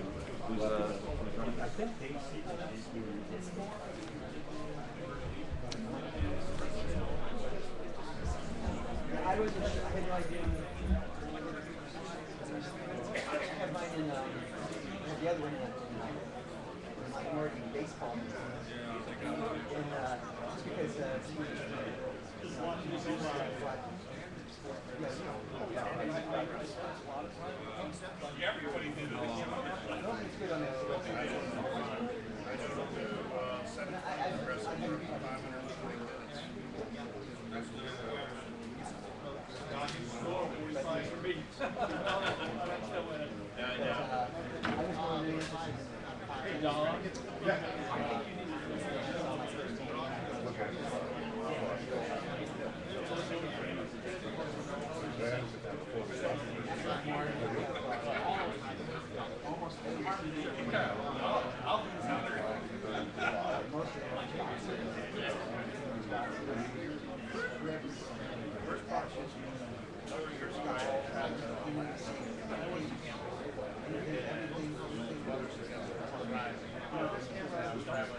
just because how could you hear it?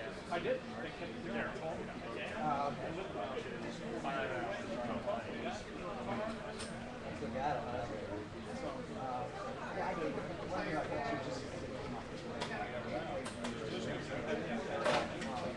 We have something called the light on the side.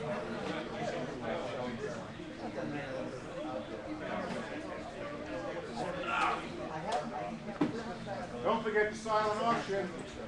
You can win some prizes here. If it works out, I would like to see. Lot of $10 set. Yeah, I'll probably.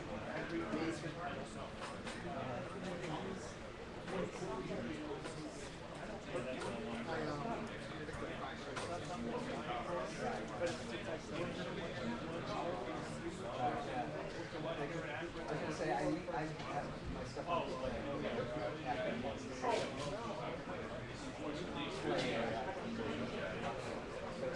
I have some stuff that people really like to go.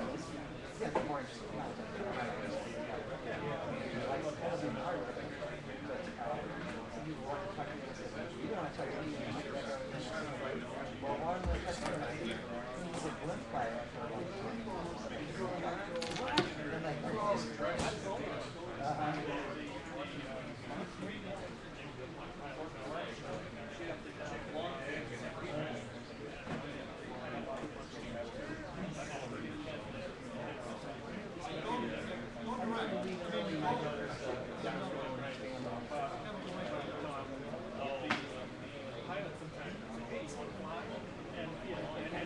Had the big wheel and the whole thing.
Yeah, we got it all the way up. Oh. I think he's still up front playing with the color sets, isn't he? Oh, dang. Silly me. Yeah, I don't think he's been back here for a while.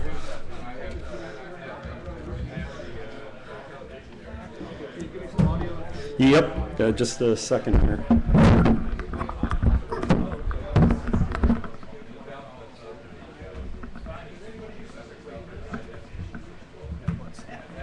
He wants to add. Nick has audio with his thing, so we're adding some audio to the mix here. We're gonna have everything here in a minute. All right, let's get him some audio. What do we got?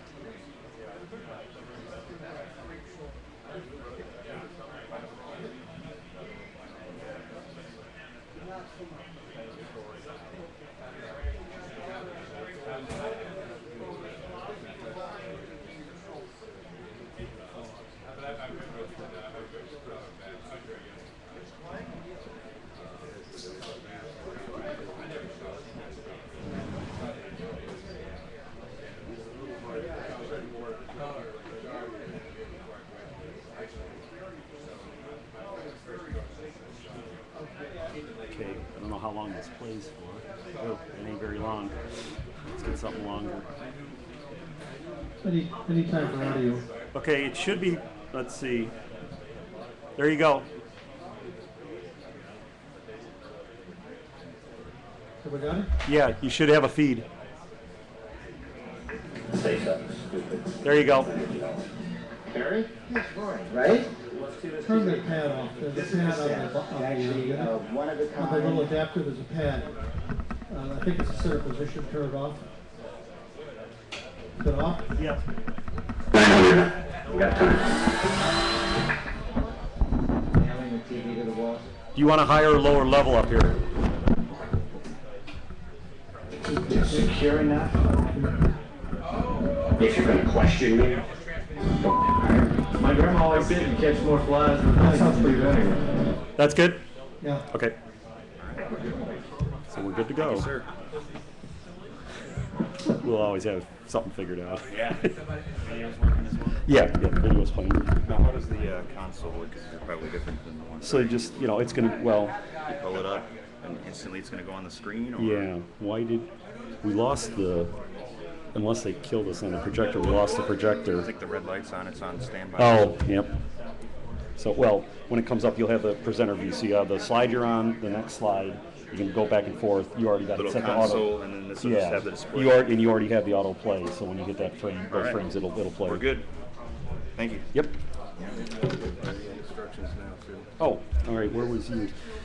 It will come up when the projector must be down, but it'll auto launch and go into right into it, and then you can just arrow forward and back for each of the.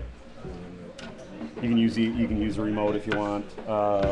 Somebody took. Let me get another laser pointer here. Somebody took the other one. It's okay. There's a laser pointer. It doesn't have the arms. Should still be working. Uh-oh. Batteries are dead. Well, we'll grab that other one then. Whoever grabbed it. Oh, there one. That one works, eh? Well,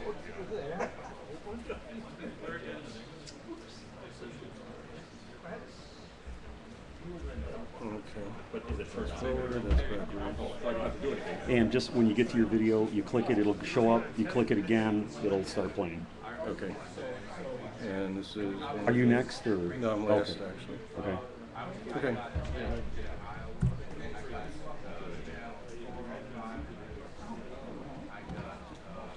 Oh, there is an on switch.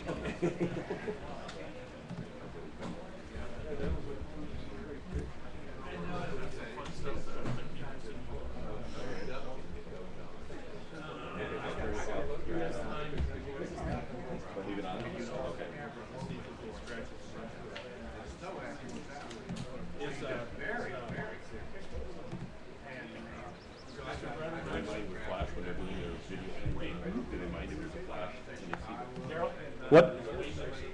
I don't have my sheet with me. I'm not sure who's next.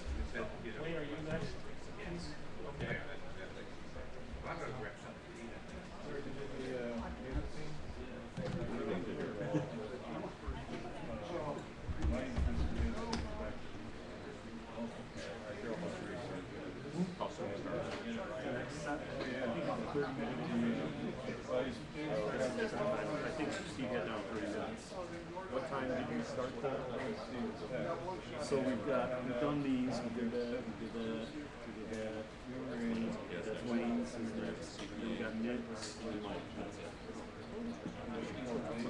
Yeah, oh yeah, yep.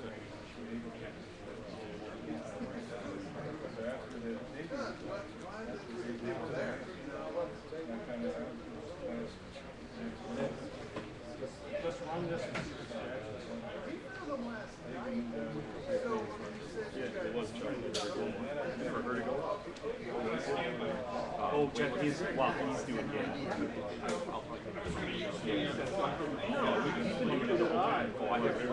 Oh yeah, he did flash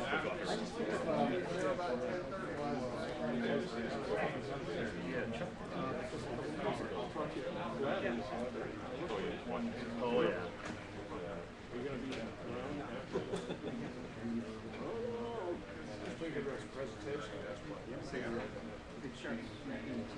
Just the websites, we do a virtual tour. You know what? I never heard the phone ring. I turned the ringer off. That's not my brain. I never felt it. So.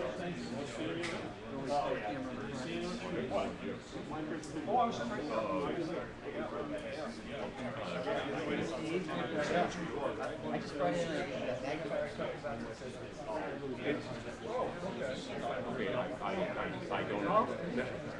You want to start this? Which one? The top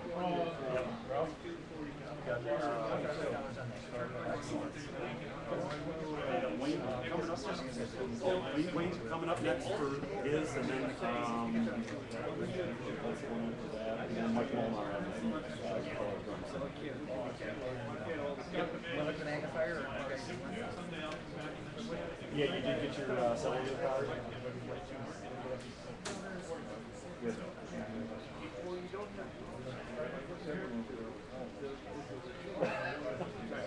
Oh, he gets a good, better signal. Right? Isn't that great? Excellent. Oh God, you'll talk about the hotel room freaking free. My phone is getting 6. Yeah. They must have a dial that they use for everything. I've got half a dozen of these at home. I'm Oh. going to take it with you. Oh hell, it'll do up to 75, but it's LG. LTE. Yeah, I got tons of ours. Hell, that would be awesome. Yeah. And there's 2 unit plugins too. Yep. Exactly. It's tolerable. They were similar looking. He's got over 87 years. You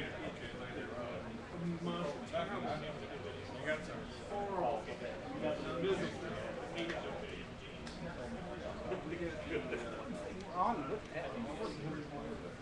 Yeah, I went back to tell Dave.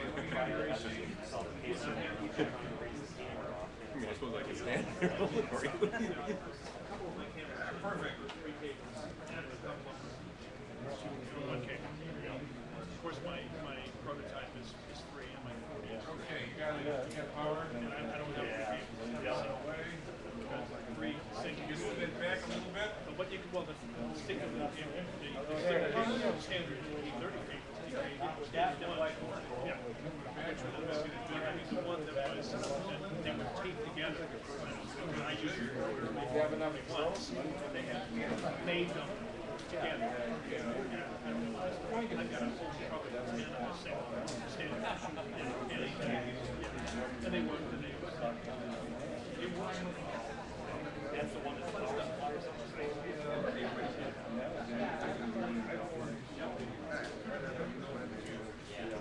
The other way, I had some machines that I ended up getting rid of.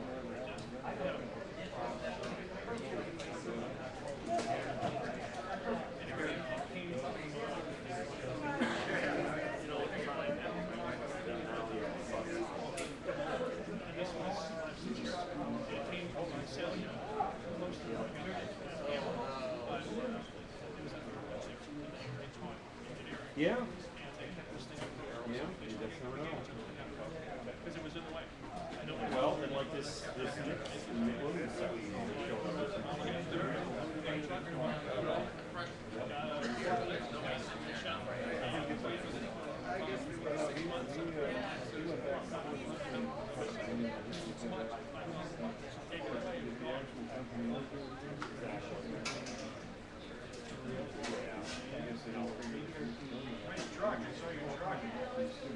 It wasn't working stuff, so it was some haters.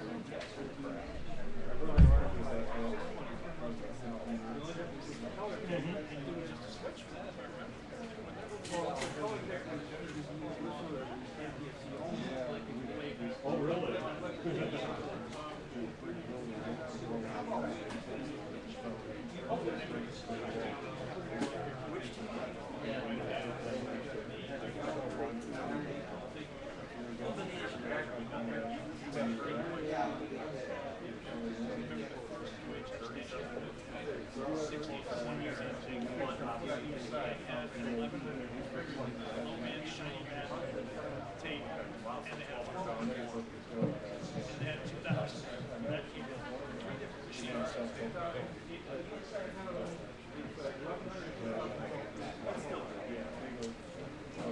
Yes, that's good. I had all three of them by the time I left. It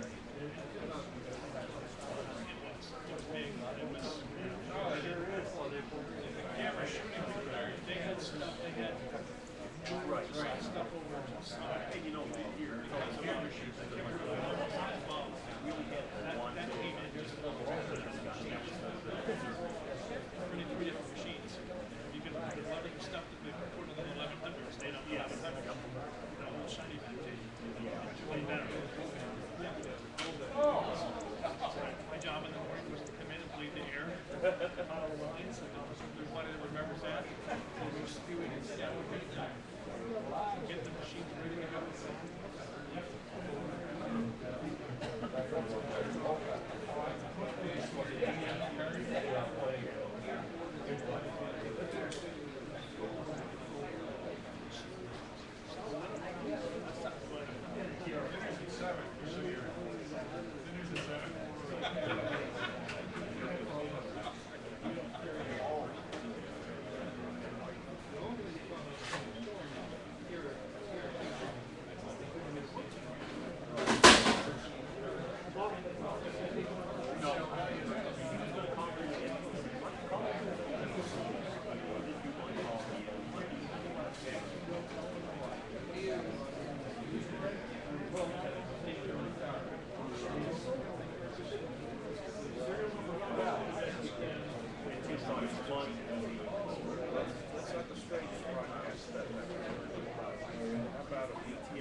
All right, folks, settle down.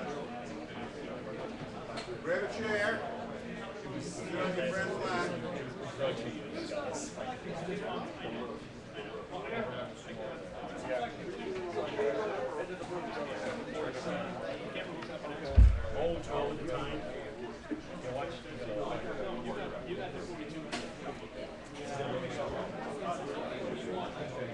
Where are you ready?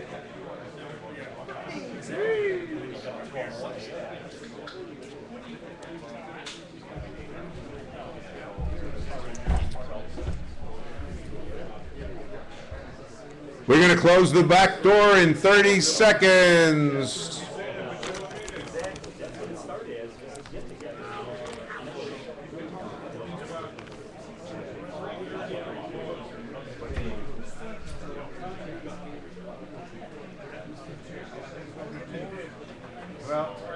still convinced you got the 4.5. You got the 4.5. You're only 5.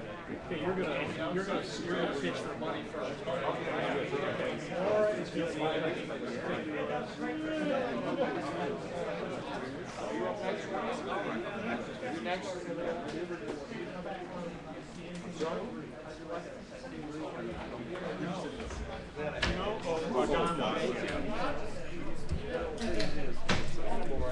Come on in, we have some good things to talk about. Really good things. You're giving away money. Close to it. I'm giving away your money.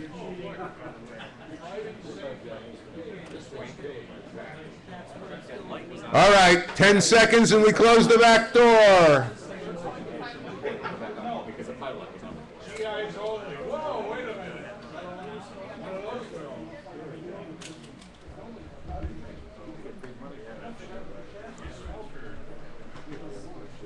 Press the button.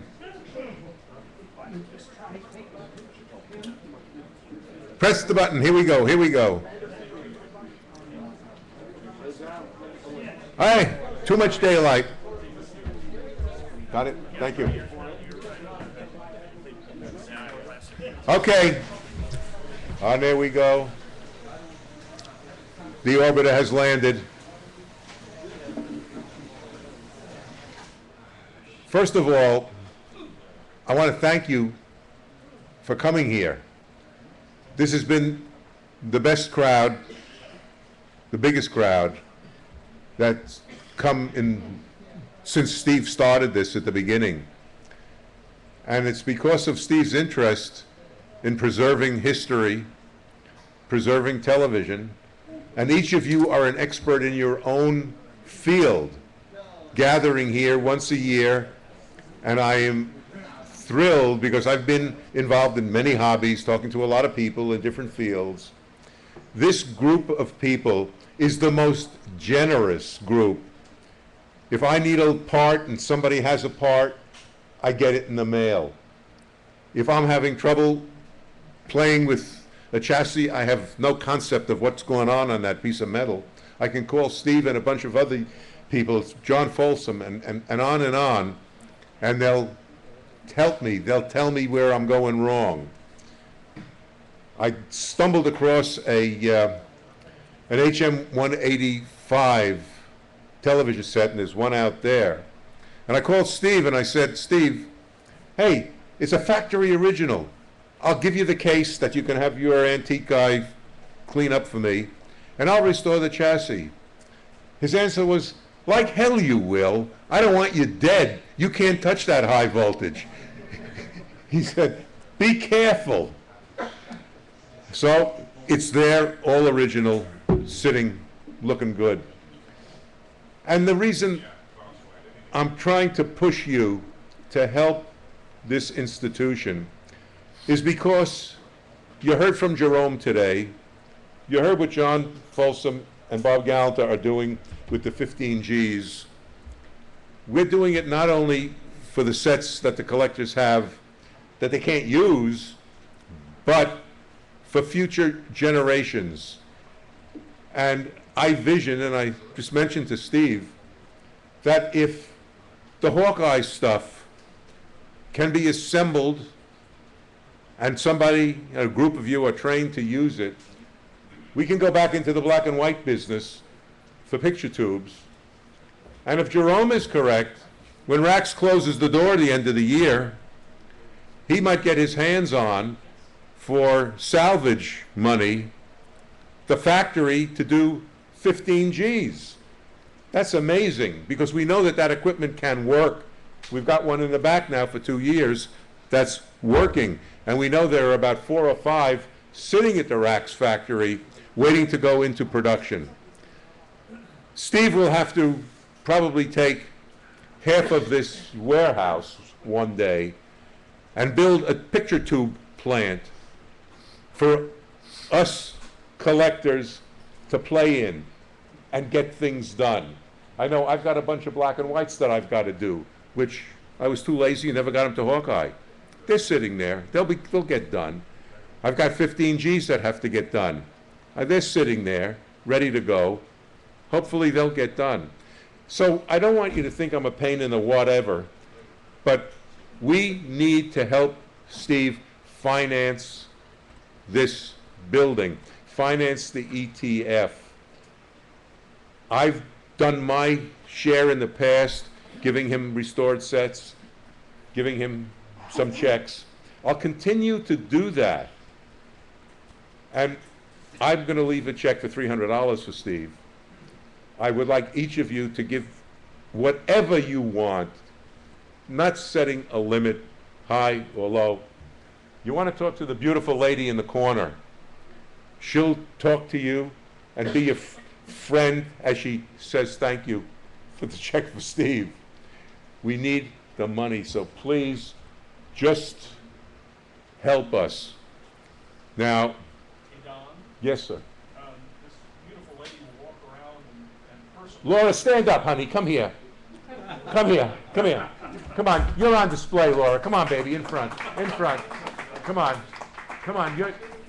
You are a beautiful friend of the ETF and this gang. And I'm not going to embarrass you, but tell you, you have about 125 boyfriends here sitting in the audience. Will you please say hello to all of them and say thank you as they give you anything, even an IOU. We don't care. Hey, Steve, you still have the credit card business going? No. Oh, too bad. So, please, lovely Laura, help her out. Anybody want to see her now? Just raise your hand. Laura, come around. Thank you. In the middle, in the back. Just start. And we're going to continue with the presentation. There's a man who fell in love with color television a long time ago. Wayne Brettel. He's done a lot of good things in the industry. He's done a lot of research. He's got a lot of knowledge in his head. A lot of awards, too. A lot of awards. Man, I never got an award. I barely graduated from any school at any time. And guess what they did? And this is not a secret. They made me a trustee of the Medical Center College. And I said, I never graduated from kindergarten. What are you doing to me?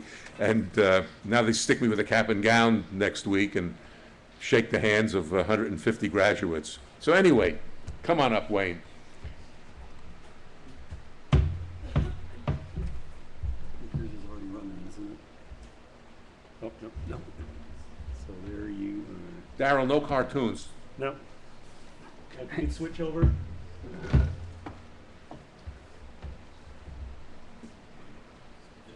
Switch to B.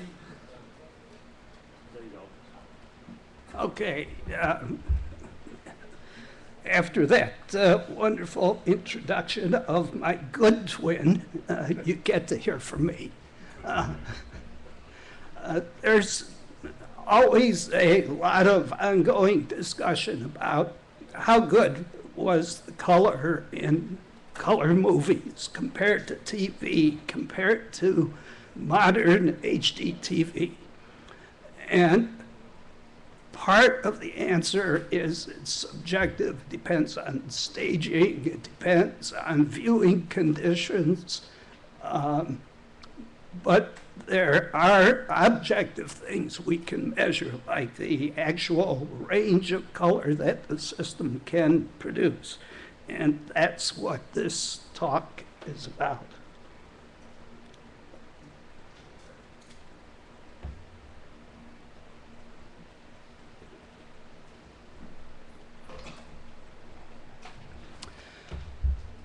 So the subject is color gamut. Gamut is the range of colors that a system can produce. And it's, of course, one of the most important attributes of color reproduction, although not the only one. This presentation will show how gamuts are compared and then compare some well-known systems.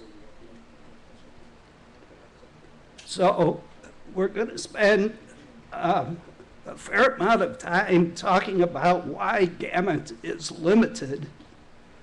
Why can't you just produce any color you would like to? And then we'll talk about how this applies to additive or light-emitting systems, how it applies to subtractive systems like movie film, and then finally get into the actual comparison of some well-known systems. But first of all, why is gamut limited? Let's start with how the eye perceives color. The eye contains 3 types of color sensors or cone cells, short wavelength sensitive, medium, and long wavelength. These actual cone responses were not known for sure until measurement techniques were developed as late as the 1960s. So let's start with a pure color of yellow light, like a yellow laser or a sodium vapor lamp. And when this excites the M and L cones in a certain ratio, we see yellow. Now, to reproduce this color, we might do it with 2 primary color lights, a red and a green light. And what happens here is the medium wavelength cones are stimulated to some degree by the green light and to a lesser degree by the red light. But both stimulations would appear green if the L cones were not stimulated. At the same time, the L cones are stimulated to a greater extent by the red light and a lesser extent by the green light. And if you add this all up and you get the same stimulation as the previous case, you see the same color, yellow. So, hooray for trichromatic theory. This is one of 2 words of the same length that will be in my talk. All the other words are smaller.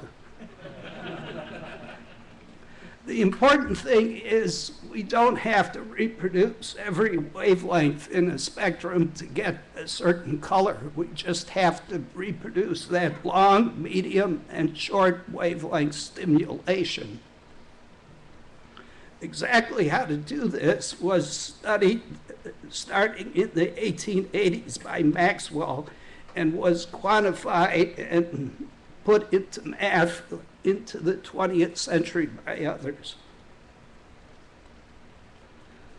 So now, since we're talking about limitations on gamut, let's see where those limitations come from.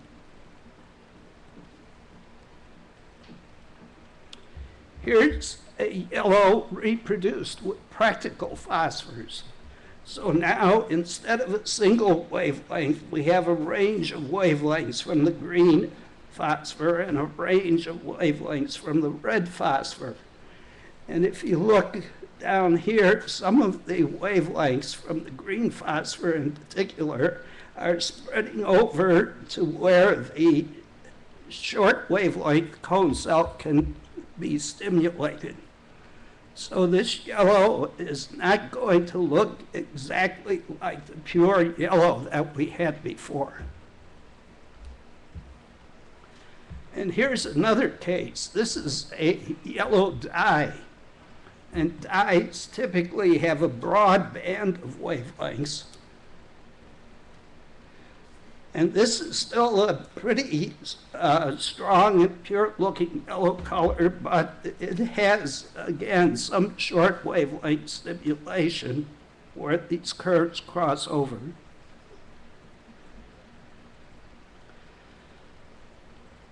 But even more important, there are fundamental limitations due to those 3 cone responses and the way that they overlap. So Many choices of 3 primary colored lights could be used for reproducing color. Single wavelength red, green, and blue are best, so a laser display with pure laser wavelengths. However, even with the best choices of pure primary lights, some mixtures of 2 wavelengths cannot produce the same cone response as a single pure wavelength. So in this case, the reproduction appears grayer or paler than a pure wavelength. In other words, the color is less saturated. And this is a gamut limitation. This is especially true for blue-green colors. Now, we saw in the yellow cases a slight difference. We'll see that for blue-green colors, the difference can be really strong. So let's go on to our cone responses and look at a pure cyan wavelength. And now if we look at the ratio of L and M responses, this might be in this case about 0.6 to 1. And now let's try to reproduce this with a mixture of blue and green. So here are the locations of the blue and green primary colors. The original color had a ratio of L over M of 0.6, but the reproduction has a ratio of L over M 0.8. Too much L. And that makes the color paler, which I've illustrated with the background of these 2 texts. So, in summary, there are 2 causes for reduced gamut. One is practical, whether the spectrum is a pure single wavelength or not. And this could be a problem for additive systems because the primary light sources are not pure. And it is always a problem for subtractive systems because the dyes never reflect just a single wavelength. But there's a fundamental cause of reduced gamut, and that's the eyeball response and the crossover of the medium and long wavelength responses. So this is a problem for both additive and subtractive systems. So now let's talk about putting numbers on the gamut and graphing the gamut of a color reproduction system. This starts with color matching experiments that work like this. We have a 2-part screen, and on the right side we have a mixture of primary colored lights, and on the left side we have a test light. And what the subject sees looks like this. There's a surround area of usually a neutral gray, and the test light on the left as he looks through this aperture, and the primary mixture on the right. To get the best results, the primary lights are pure single wavelength colors. And the experimenter adjusts the intensity of these 3 sources to try to match the test light. So the experiment looks like this. Let's start with a pure cyan on this side and try to match it with red, green, and blue. And of course, we can't, because the reproduction is going to look desaturated or paler. Even if we turn off the red primary, it still doesn't match because of that overlap from the green primary light into the long wavelength cone cells. Now we play a mathematical trick. We move the red primary light to the test side and adjust it to make the test color match the mixture of blue and green. Now, physically, this is cheating because you really didn't reproduce the color, but mathematically, it works because these are equal. And you can now do simple arithmetic and record the amount of red light as a negative number. So now we can chart how much red, green, and blue is required to match this color if we allow that it takes a negative amount of red.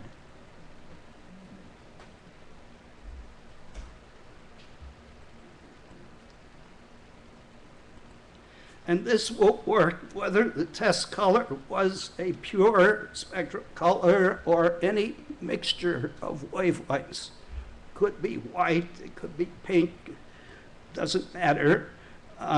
Usually for the paler colors, the red can stay over on the right side.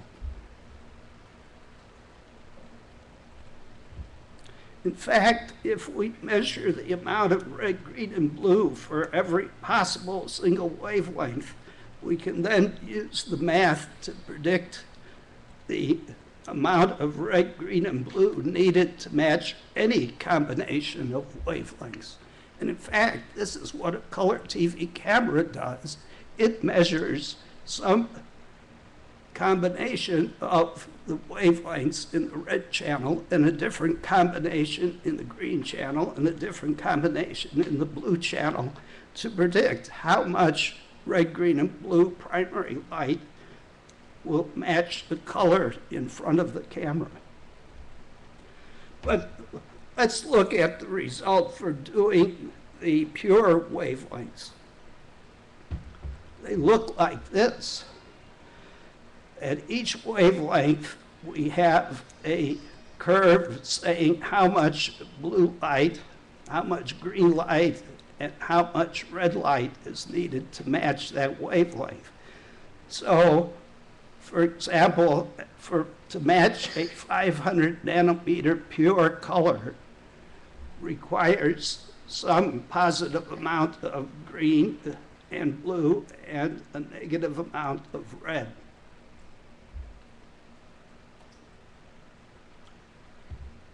Now, graphing this could be a problem because it's 3 dimensions, and trying to graph it on a flat piece of paper or a screen is very confusing.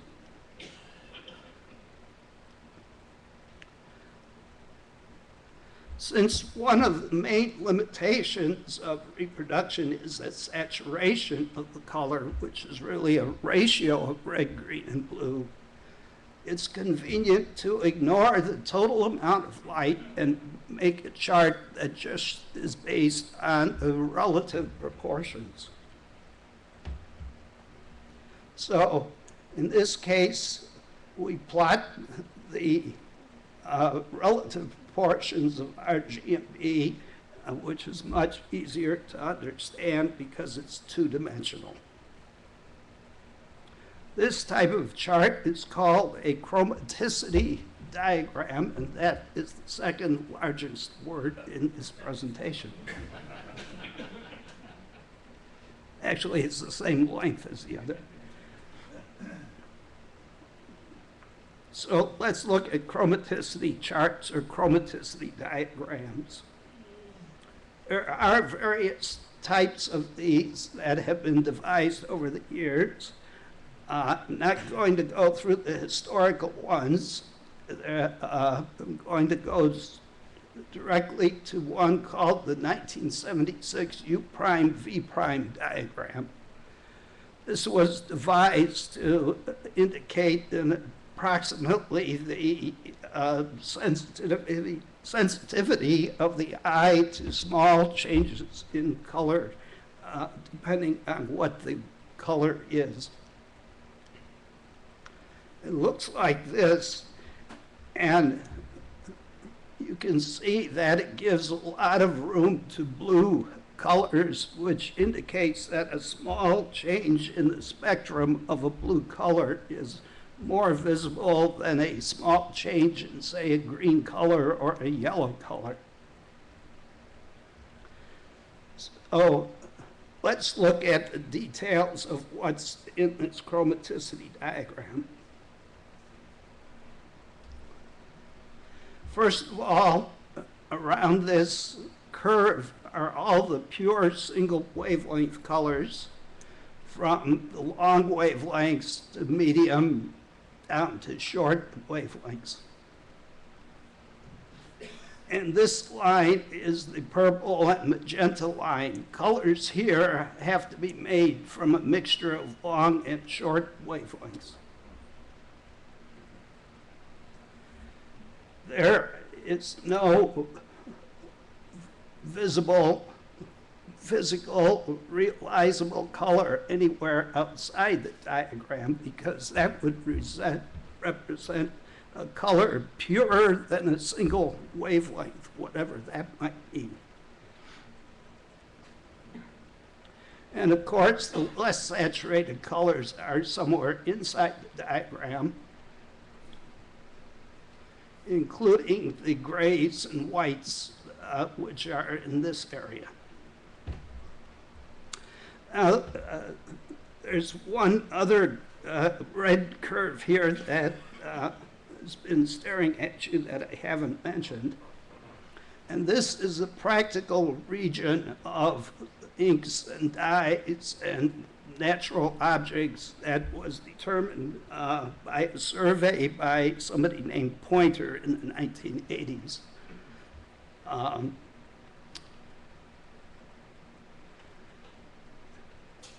And there's one more important mathematical thing about this diagram.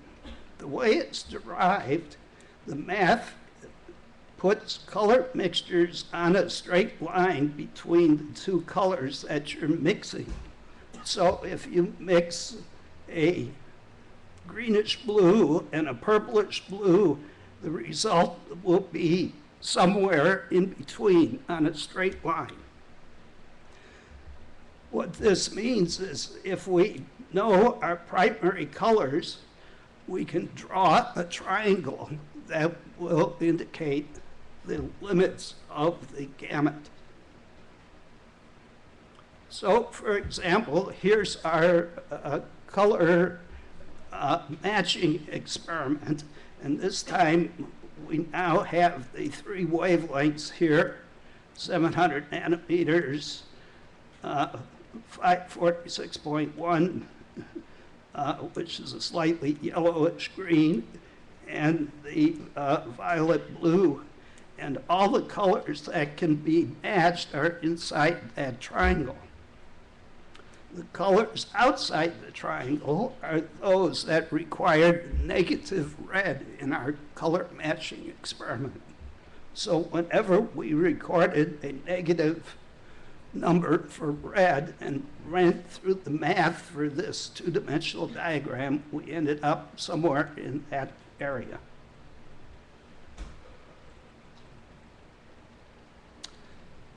So now let's look at some real-life reproduction systems.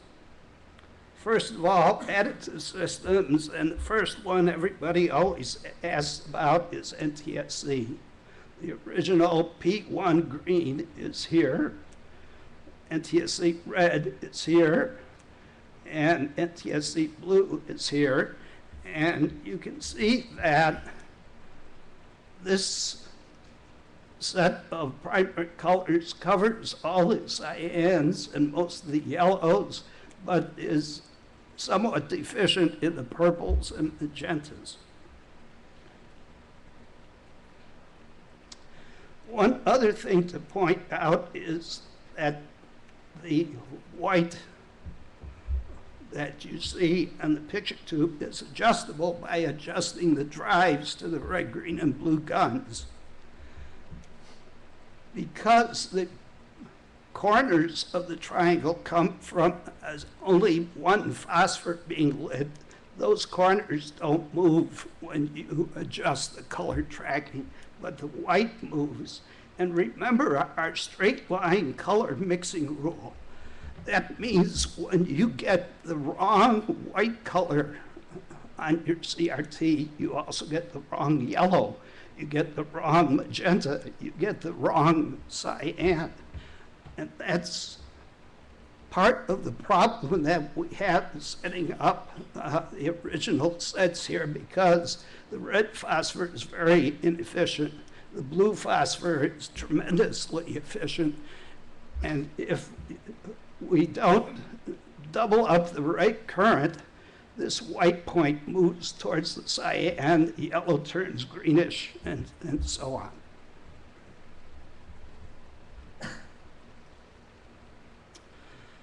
At this point, when we talk about colored triangles, somebody will always start to ask, well, what does this mean about the spectrum of an NTSC primary? Well, it doesn't mean a thing.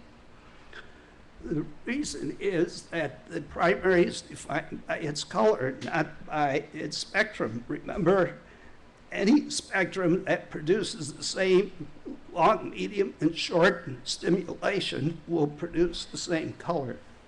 So, for example, here's the 15GP22 red, and the relative efficiency is shown. And here's modern rare earth red, which is a really strange spiky spectrum, but at least to the average observer looks about the same color. Actually, it's a bit more orange, but it's close. And there have been no less than 5 different phosphors used for red, for example. Now, how about modern phosphors?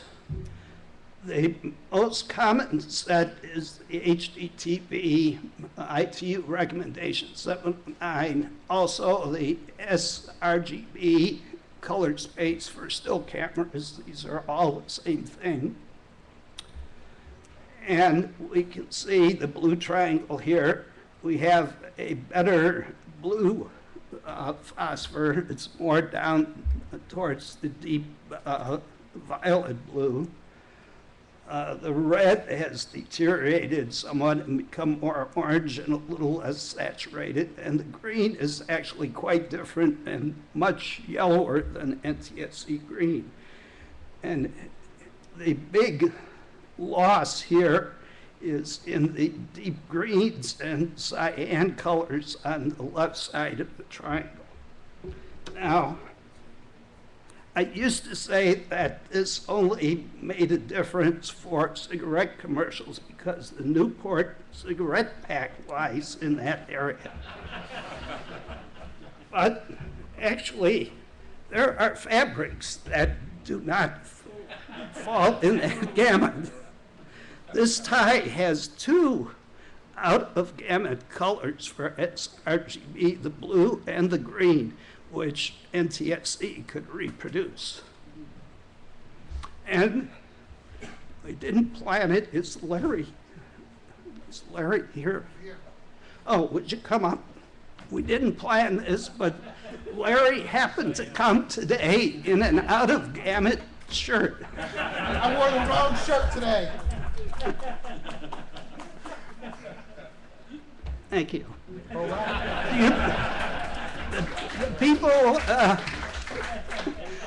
The people watching at home, by the way, can't see this because they're watching on sRGB primaries.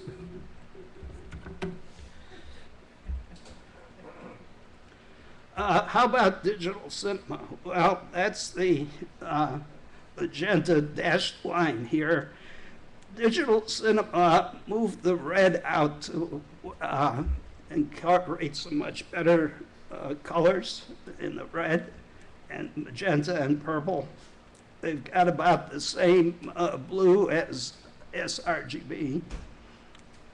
The green is kind of a compromise, and these colors came about according to what you can conveniently get using a xenon arc bulb and color filters.